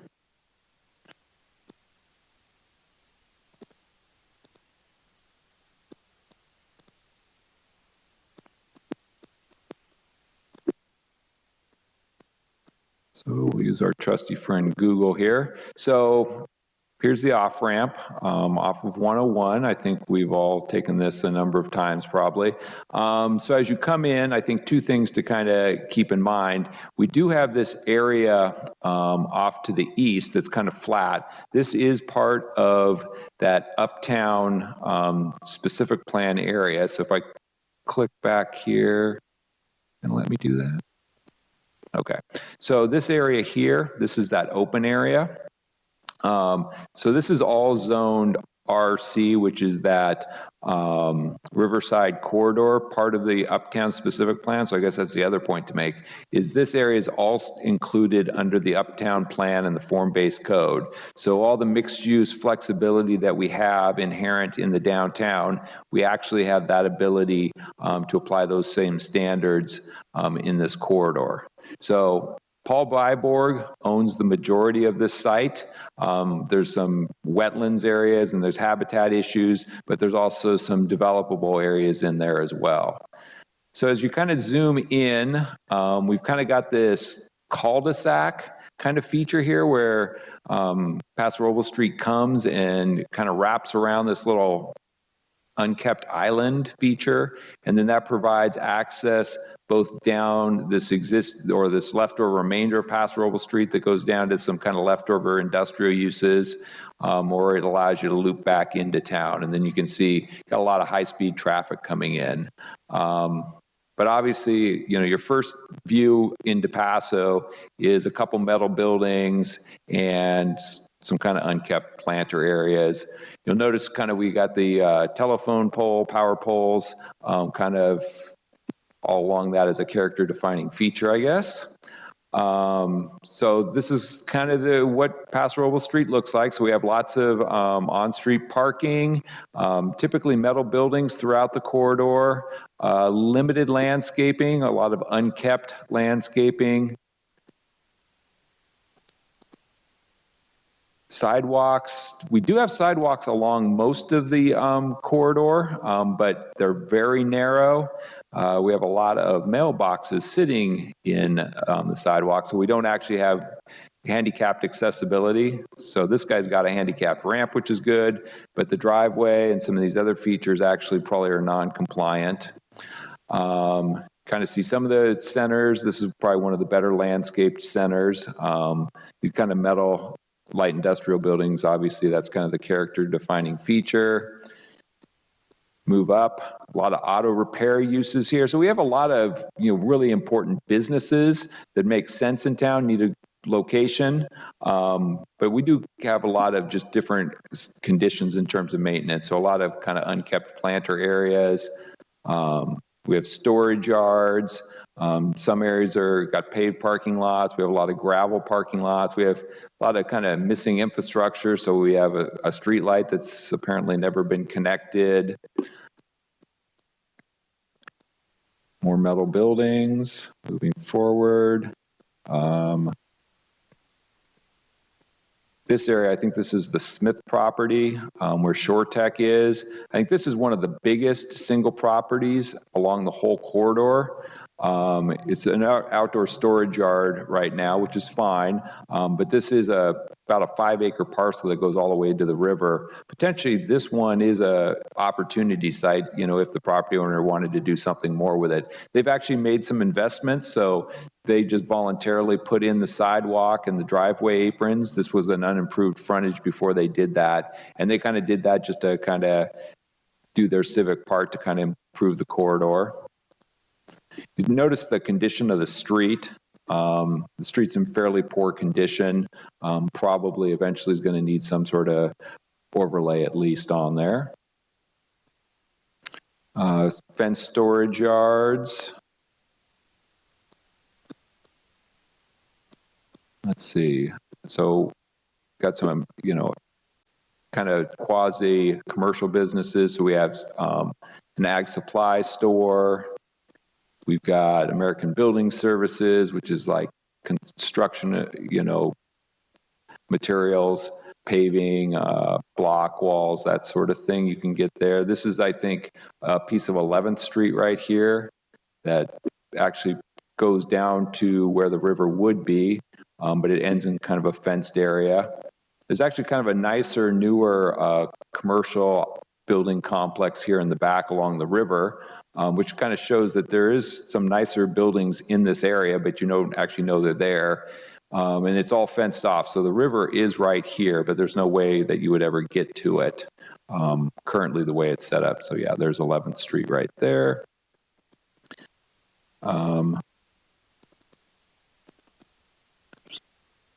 We go back down the street.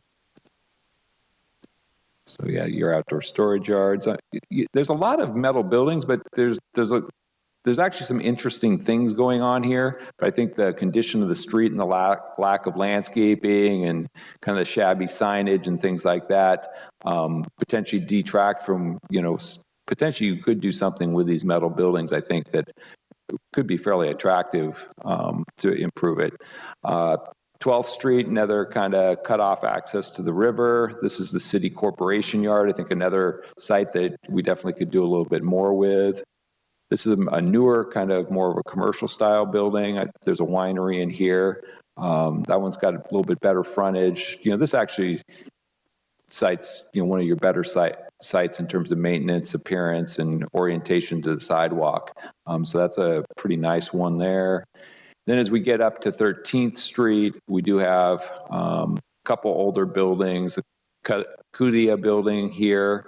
It's a machine shop, a little kind of worn down looking. You got the tire shop, and then you got the city yard here. You do have the historic building, the old municipal waterworks building, which actually is a pretty interesting building. It's got some potential kind of, I think, as a entry feature into this corridor. And then now we're on 13th Street, obviously, looking straight into the downtown. So I think, that just is a starting point and overview of kind of what's there. So I think staff-wise, would be really interested just to hear any thoughts or comments from the commission in terms of what you see and what you think about this corridor. So I'll turn it back over to you, Mr. Chairman. Thank you, Warren. Nice job keeping your tongue firmly implanted in your cheek. I like some of your comments. The unkept island feature was one of them. And the power poles as character defining features is another one. I think kind of says a lot about this corridor. I think it would be appropriate if we just kind of go down the line, if you will, and talk a little bit about what our reactions are to this corridor and maybe some reactions to Warren, what you've provided in your little tour, and just some general thinking. And so let's do that. And I'll stick with the same routing as last time and start with Commissioner Davis. Well, as we took the tour to get together with the pictures, you can clearly see one area for improvement is the roads. And I guess one of the questions is, is this on the list for road improvement? And if you take it at the very other end, there's a lot of parking of vehicles that's kind of unattractive. I remember, Warren, correct me if I'm wrong, there was a Cal Poly group that came and made a presentation on ideas for this corridor. Did we record this anywhere, that planning group? Yeah, so I actually dusted that off, took a look at it today. So they kind of looked at a broader area, all of the Riverside area, but there was two groups that just focused on Paso Robles Street. That was 2016. So I can forward that report around so we can kind of take a look at it. There was two groups that actually had some kind of interesting ideas of, reuse options here. So we can provide that to the commission just as reference.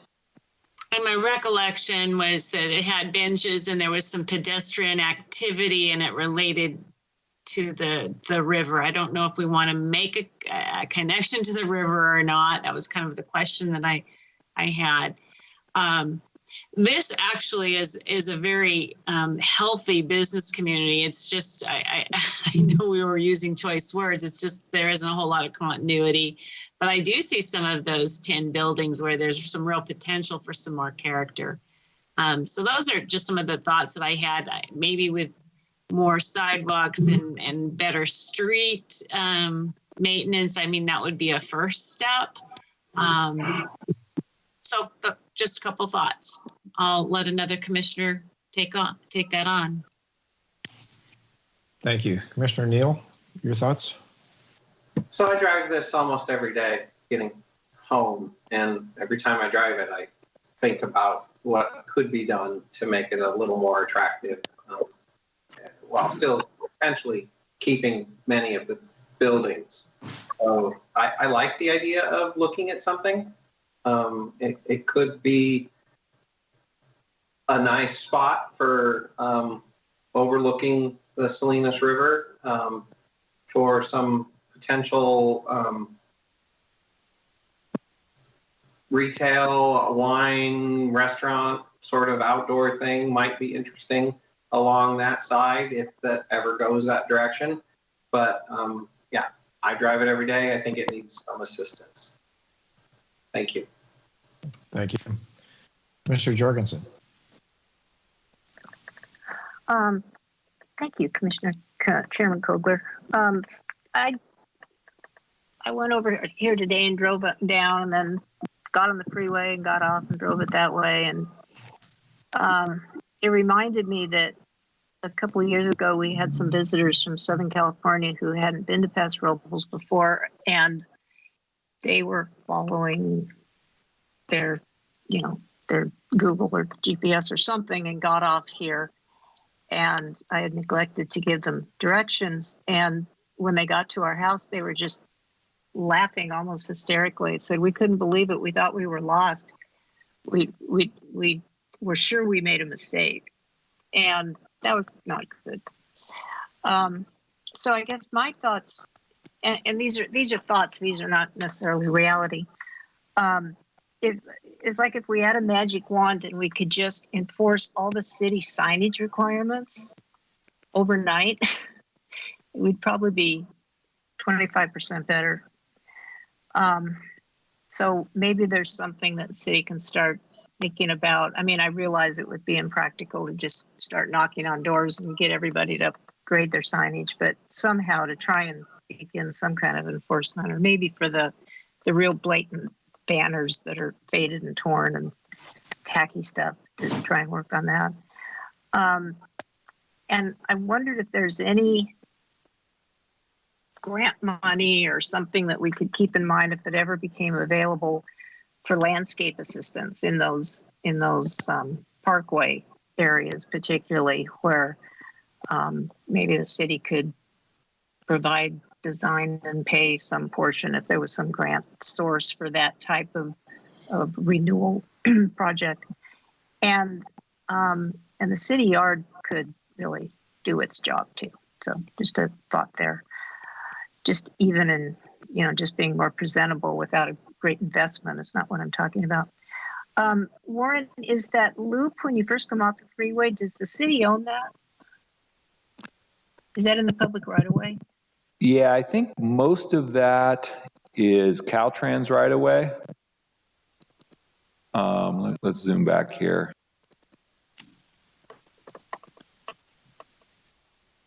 Let's see.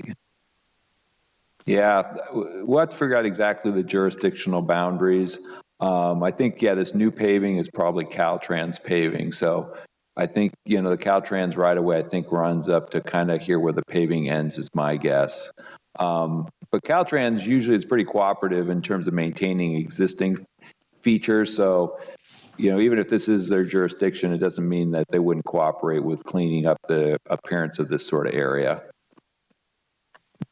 That would be helpful. So as I said, I was looking at it from, the visionary point of view, but also what are the little bites that we could take out of it to just make it look a little cleaner and a little, not like a mistake, like, oh my gosh, why'd I get off here? I'm trying to get to Paso Robles. So that was my impression when I drove through there today. Okay, thank you. Commissioner Covarrubias, your thoughts? Yeah, it's definitely an interesting street. I mean, I think I'm going to echo some of the comments that have been made. I think if we could somehow connect it to the riverbed a little bit more, use that riverbed as a visual component, an attractive visual component, I think that certainly would help. But there's no flow to the street in the sense of there's nothing uniformed. I think starting with signage is a good start.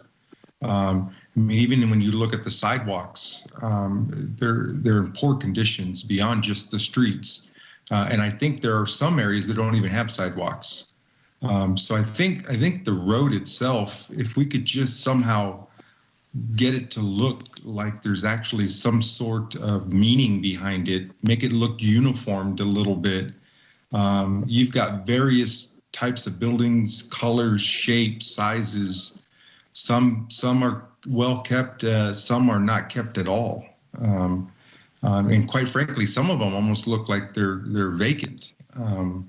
So, and you've got some very vibrant businesses. You just passed the bicycle shop there. I've been there a number of times.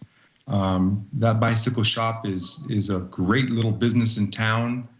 And again, part of the challenge that I think we have with some of the businesses on this street is either they're there or you don't, because they definitely they don't survive on foot traffic, so to speak. And I think a lot of the businesses like that, like K-Men Cyclery there, they could benefit from from some enhancements to the street and more visibility, more recognition somehow. And again, tying it to the riverbed could be a good start somehow.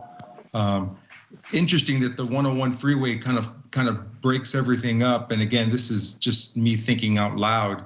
I wish there was a way that somehow we could connect both sides of the street. So Paso Robles Street kind of midway through and somehow get it to the other side, avoiding that highway. I don't know how it could ever be done, but it's such a long street. And I don't know if there would ever be a way to kind of connecting it again more towards downtown without having to go all the way to the end to the traffic signal and making that left. But yeah, I definitely think the street itself needs some attention, some of the signage, and certainly some of the buildings themselves don't appear to be well maintained at all, including the landscaping surrounding the building. But yeah, it's definitely not the most attractive street when you go down it. And to echo, a little bit of the sentiment that was said is you almost kind of don't feel like you're pulling into Paso Robles when you pulled off the off-ramp on that street. And that's unfortunate. That's all. Very good, thank you. Commissioner Gibson. Yeah, I'm laughing, listening to everybody being really polite about how they're labeling the description of this street. So it honestly is probably one of the more ugly streets I've seen, in probably any town. And yet, as has been pointed out by more than one commissioner, there are a number of very vital and vibrant businesses there, many of which I patronage. So it's not a matter of trying to say, hey, we don't want those businesses there, because like I said, they're vibrant and they're needed. But frankly, this street has been ugly, and it's gotten uglier because I think a lot of it is just sheer neglect. Some people, I guess like other parts of town, some people have pride of ownership of what their property looks like, and some people don't, and those people don't. There really hasn't been anybody, saying, hey, we need you to clean up your property, or there hasn't really been any sort of design standard. Similar to my thought is that, we're starting to work on literally just across the other side of the freeway with the railroad district, and we're trying to have some sort of design standards or continuity, trying to tie everything in together in an existing area. I think that's probably what is needed on this street. But I also agree with some of the comments or sentiments that perhaps some of the first things you could do is literally just work on things like the missing lights or light standards being fixed, or the cleaning up some of the landscaping along the area. But if the question is, are we interested, or am I interested in having this conversation, the answer would be absolutely yes. I've been here long enough, like many of you or all of you, that I'm hearkening back that I've heard I remember some very grandiose ideas that were presented by past administrations, city councils, or members or mayors, that somehow they envisioned this area being reconnected to the downtown, because they were anticipating, as the downtown got more and more vibrant, that they wanted to somehow reconnect this. And I remember, at least at one point, there were some illustrations of at least one pedestrian bridge going from somewhere along Riverside, or somewhere from the west side across 101 into this area. And the idea was to try and slowly, I think, encourage this area to be more of a downtown sort of shops, some winery, and although we don't normally have water in our riverway, they were using, I believe, San Antonio as an example of how vibrant the downtown of San Antonio was, that try to utilize that as an asset. that we do have a river. The river runs through our city. So I share, I think, pretty much all of the comments that were made. Obviously it's difficult once, you have buildings that have been there for 30 or 40 or 50 years or longer.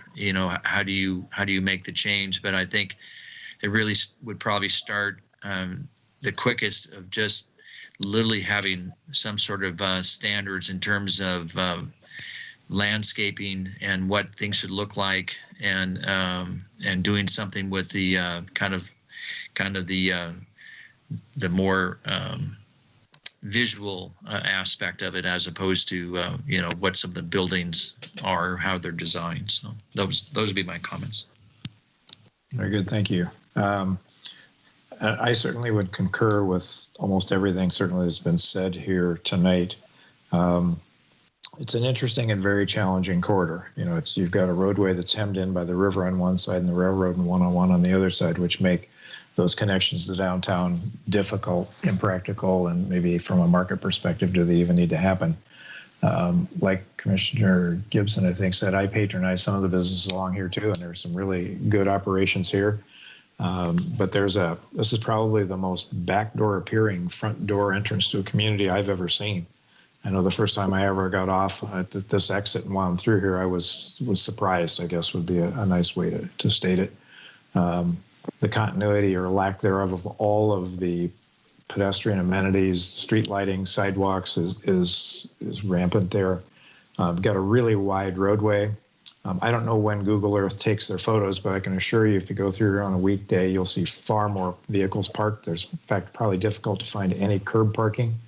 There are cars that I've become to recognize as I go through here because they're sitting there day and night, 24 hours, 7, 365, I think. So there's some storage of vehicles that aren't even customer or employee related, I believe. So there's a whole lot of challenges here, and it certainly seems like this is a significant corridor that is begging for some kind of a vision or a sketch plan review or something to begin to think about what might be and what steps might help to take that to fruition. I would also argue that while the bulk of the corridor is the tour we just took by far, I would say we go across 13th Street as well, because you've got that building on the corner that has the American flag drop box on the one side that Warren you referenced, and it's in, by appearances on the outside at least, pretty tough condition. It's got obviously parking challenges and everything else, but I think the corridor study of this area would actually go across there and kind of look at the freeway entrance coming into town and the freeway exit going back out of town. So I would support, as others have, beginning to look at this in some form or fashion to begin to bring some thinking of coherency to how this might evolve over time, knowing that it's going to be a long time, but if there's not a plan in place, it will not occur. And so I would certainly support that. And it sounds like a starting point might be the 2016 study or studies that were done. I don't think most of us have seen that. And so, Warren, I think your offer to circulate that would be very appropriate.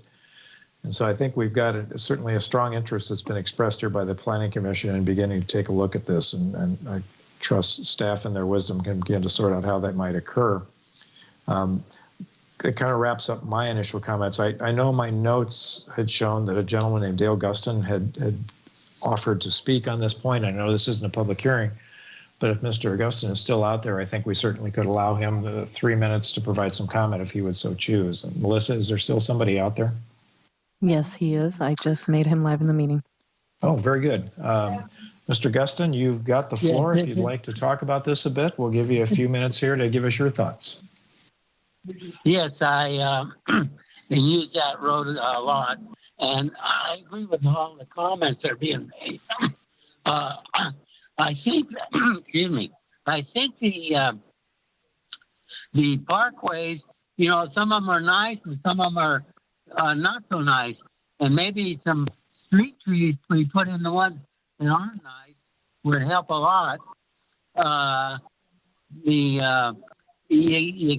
The aesthetics in an industrial area are difficult, as was mentioned. However, another thing you might consider, they direct the fair people to come in on this road when we have a fair, and maybe we ought to change the name from Paso Robles Boulevard to Industrial Way or something like that. a commercial way. Well, we got a commerce way. Something like that, so that the people coming to town know that it's not a main entrance. That's all I have. Very good. Thank you for sticking. I did have one thought. Sure, go ahead. On the Woodland Plaza, I watched Dick Woodland develop all that land. He actually owned the church property and the Kennedy Nautilus and the Woodland Plaza 1 and 2. And I'm going to speak this when it comes to the city council. Because the Native Indians, Native Americans made a big stink when they were excavating, he dedicated a parcel in Woodland 2 as a memorial plot. And I think that that's going to be sufficient for even these apartments. But I'll make that comment at city council too. Yeah, thank you. We concluded our review on that particular item, but I appreciate your comments on the Paso Robles Street. I told you I will make that comment at the city council. Very good. Thank you for hanging in there with us tonight and providing your thinking. Any other comments by commissioners before we kind of turn this back to staff? Warren, it's back on your side of the ping pong table. Okay, I think that's the kind of feedback we were looking for. So we'll get you copies of that 2016 Cal Poly study, and I think we'll do a little bit of investigation. I think kind of the approach of maybe some just general simple cleanup items, maybe some low-hanging fruit kind of projects might be a good start just to, see if we can get some people going in the right direction. So we'll keep this on as kind of a long-term project, and we'll periodically check in with the commission on that, let you know kind of what the latest is. Okay, one quick follow-up question. Is one potential path for this somewhat similar to what was done for Railroad, where there's, and maybe some of this is embodied in the 2016 studies that are out there, and we'll see that, but beginning to look at this kind of holistically in terms of what this corridor might be? Yeah, I think the railroad kind of design concept plan is probably a good template. This is a little bit bigger, more complicated corridor, but we have had success with getting the property owners interested in making investment just based on there being kind of a conceptual vision of the corridor. So I do think that's probably part of, the approach here. Okay, very good. We'll look for information coming back on this and at a future agenda. Any other commissioners' comments on this before we move on? Hearing none, we will move on to our next agenda item, which is consent calendar. We have minutes from the DRC of April 26th and the Planning Commission of April 27th that are up for approval. Any comments, changes on those, and or a motion to approve those? This is Commissioner Jorgensen. I will move to approve the consent calendar. We have a motion. Is there a second? I'll second. This is Commissioner Gibson. We have a motion and a second. Any discussion on that? Would you please call the roll, Seth? Commissioner Jorgensen. Aye. Commissioner Gibson. Aye. Commissioner Covarrubias. Aye. Commissioner Davis. Aye. Commissioner Neal. Aye. Chairperson Kogler. Aye. Motion passes 6-0. Thank you. Other reports. We have a few. So housing constraint zoning code update. We have advertised for proposals to prepare a comprehensive zoning code update. Staff is in the process of interviewing consultants for that. We're hoping to award a contract formally at City Council in June, and then to start work. Any work on that's going to involve both the Housing Constraints Committee and the Planning Commission. So we do plan probably late June, early July to provide a report to the Commission in terms of what that work program looks like. Okay, any questions for staff on that? All right, move on to the next.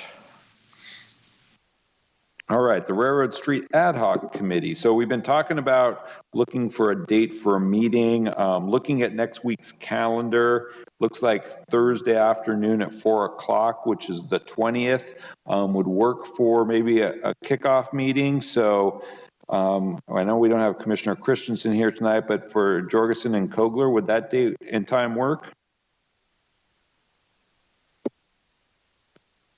I'll be out of town. Oh, okay. Are you back the following week? Yes. Well, let's look at that calendar then.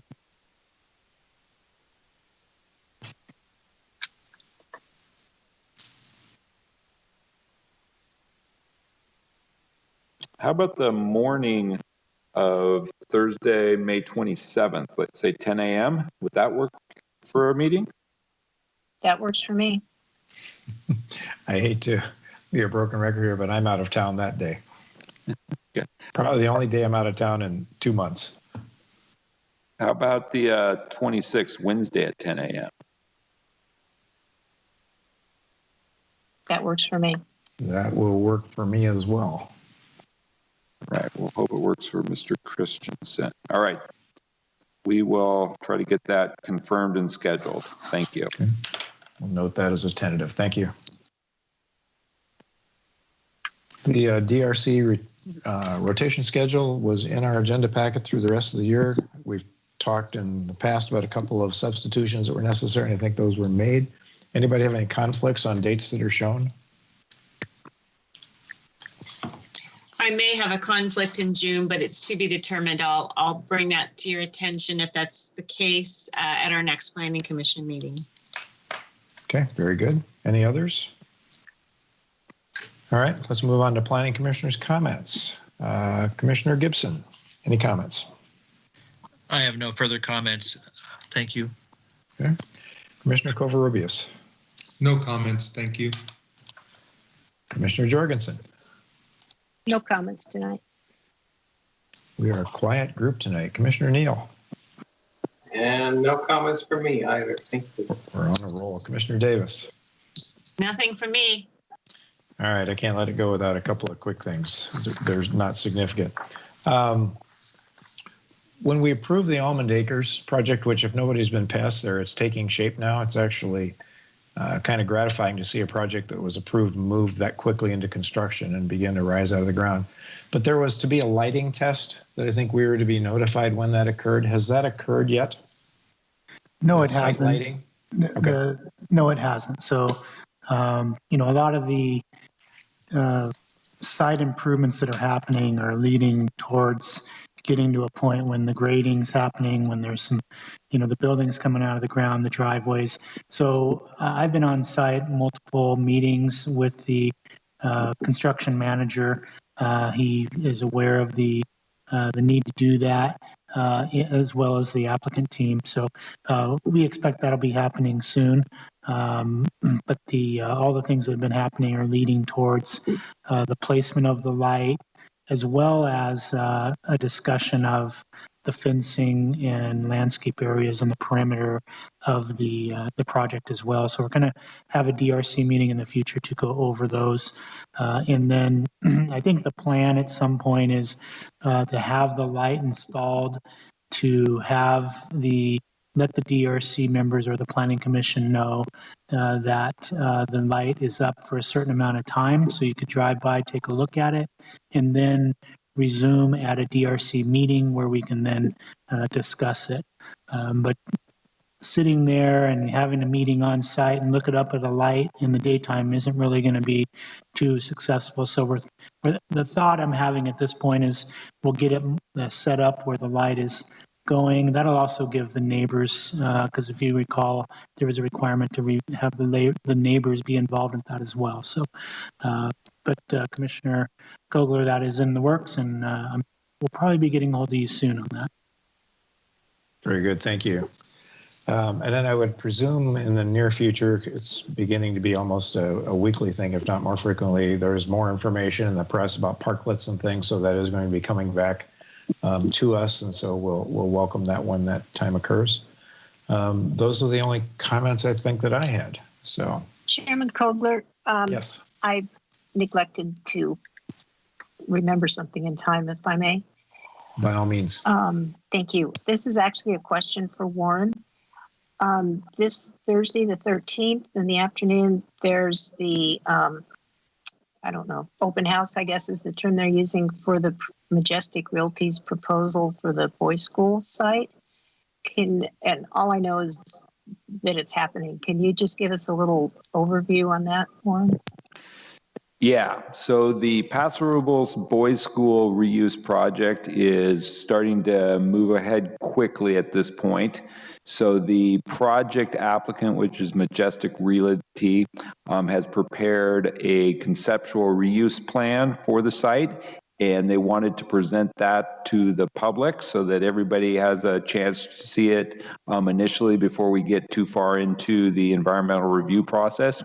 So they've scheduled an outdoor kind of COVID-friendly open house event. It's going to be this Thursday, the 13th. It starts at 3:30. Out at the airport. So it's going to be basically underneath the canopy in front of the airport terminal. They'll have a number of stations. They'll be very similar to the open houses we did for Beechwood and for the Olson specific plans. So they'll have different stations where you can see different parts of the project. The project applicant team will be there to answer questions about the project. City staff will be there as well to answer more technical questions about the environmental process, the general plan, zoning issues, and circulation. So because of COVID, they're trying to spread people out. So there is an RSVP request that to schedule when you get there so that not everybody shows up at the same time, because we're limited to 100 people at an event at any one time. So we do encourage the Planning Commission to, do the RSVP and come out and take a look at it. I think you'll be very interested in, just the preliminary images and plans for the site. So that's this Thursday, and then on your next commission agenda, the Planning Commission will actually be holding the EIR scoping for the Boys School project. So at the beginning of an EIR process, we're required to hold a scoping session that allows the public and other public agencies to formally comment to the city about any issues they want to make sure are considered during the environmental review process.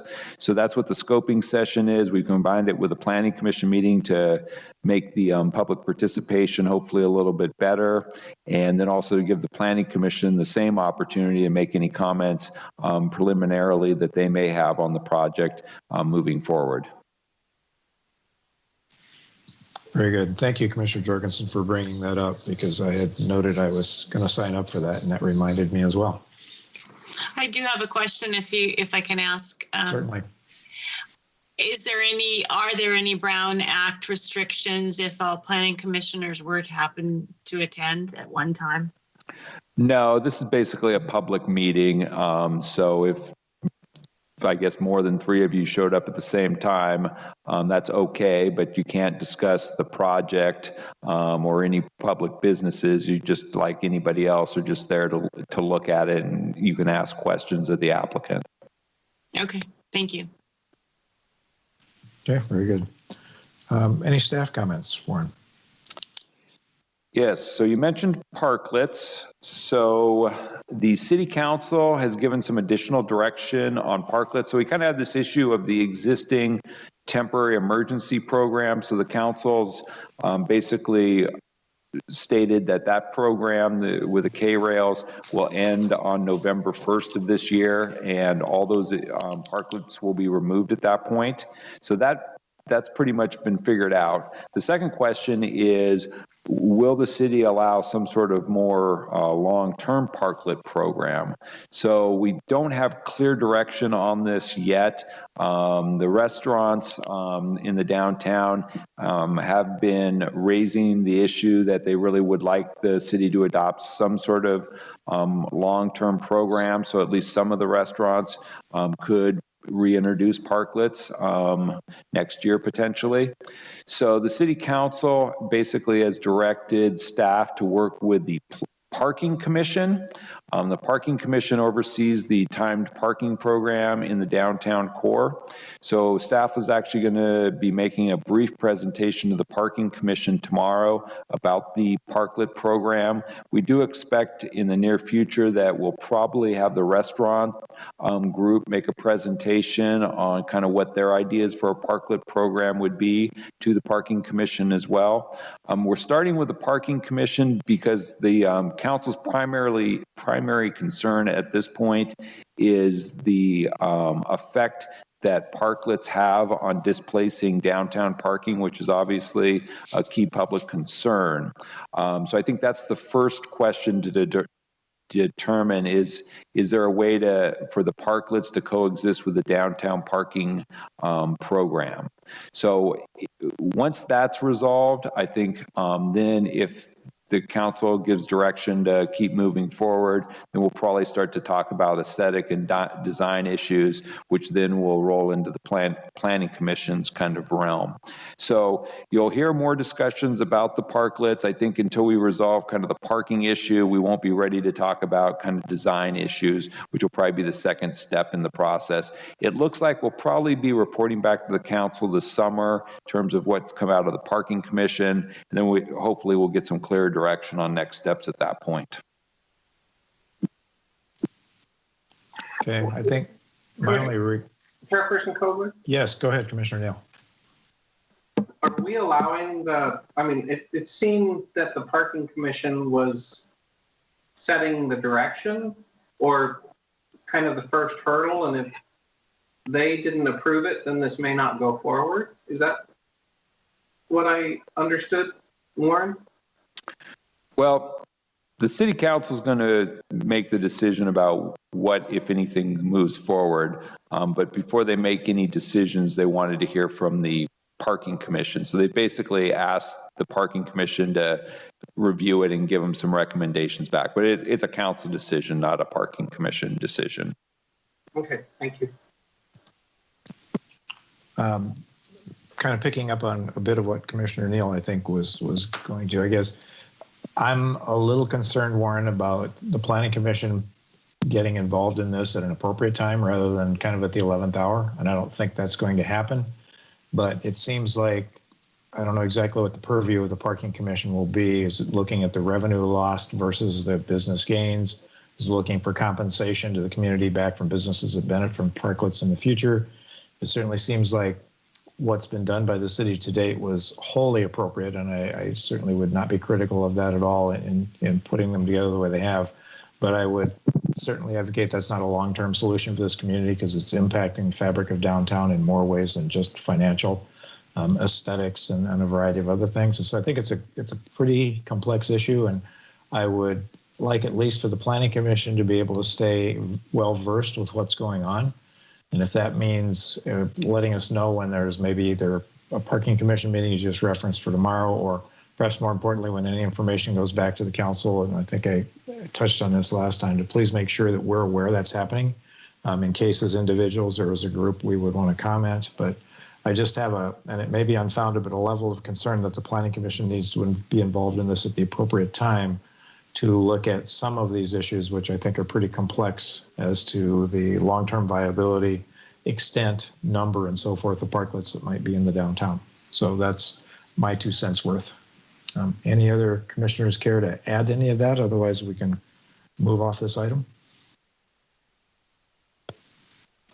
Okay, were there other staff comments, Warren? Yeah, there's a couple other project updates for you. Fire Station 3, that's a public safety center on Union Road. Staff's getting that ready for a development plan on one of your future agendas. So that's coming. There's a couple smaller industrial buildings that are queuing up for future agendas. There's a fairly significant hotel project on 14th and Pine Street that's proposed. That's been through DRC. It's getting close. We do expect that'll probably be ready in the near future. And then reopening plans. So the city's going to start kind of a phased reopening of city facilities and buildings in June. We're still waiting for clarification from the governor in terms of what kind of the June 15th reopening looks like. We don't expect to hold any public hearing meetings with commissioner council until probably July at the earliest. But all these things are coming fairly quickly. So I think June's going to be kind of a transitional month. And then this summer, we should start to see kind of a being able to resume some of kind of our more normal in-person meetings. So as more information becomes available, we'll let you know on that. And then the city is working fairly closely with Camp Roberts right now. There is a program or proposal to relocate a lot of the unaccompanied undocumented migrants that are at the border to other locations that are safe for the children. So Camp Roberts is one of those locations. So they are talking about relocating a significant number of those migrant children to Camp Roberts on a temporary basis. The issue to Paso Robles is that there's going to be a need for a lot of adult caretakers, supervision to support that operation. So there's going to be a need to house a lot of adults to help provide services for that operation at Camp Roberts. So there is a kind of a need for additional housing. It's not clear exactly, how many housing units they're looking at, but it could be a significantly large number of housing units, and how those are going to be provided and where and when. So those are more questions. Nobody really knows the answer to them yet, but I think that is going to start to move fairly quickly. It's a federal program, so once they decide to move on it, it's going to start to happen quickly. And that could have some impacts on housing as well as hotels within the city. So I think that's something that we just need to be aware of. And as more information, comes up, you'll probably start to see that in the news as well. But it could have some effects on conditions within the community. So just be aware that that's going on. And I think that concludes staff's report. Thank you. Just one quick follow-up question, Warren. So what I have seen, they're talking about as many as 5,000 young people living there. And that is the number we've heard, yes. Is there any, I'm guessing the answer is no, is there any precedent for that kind of thing that's happened elsewhere in the country, any other kind of event before, and how that's impacted communities, or is this totally uncharted waters? Staff's not aware of a precedent in another community of a similar program. I'm sure something's happened, but we aren't aware of it. We're trying to figure it out basically right now. Okay, thank you. All right, anything else for the good of the order tonight by commissioners? If not, I think we'd all welcome a motion to adjourn. I move to adjourn. We have a motion. Do we have a second? I have a second. It's Sherry Davis. We have a motion and a second. I think by normal practice, by acclamation, we can say the meeting's adjourned. Thank you. Good night, everybody. Thank you. Good night. Thank you. Thank you. Good night. Nice job, Mark. Thanks. Bye all.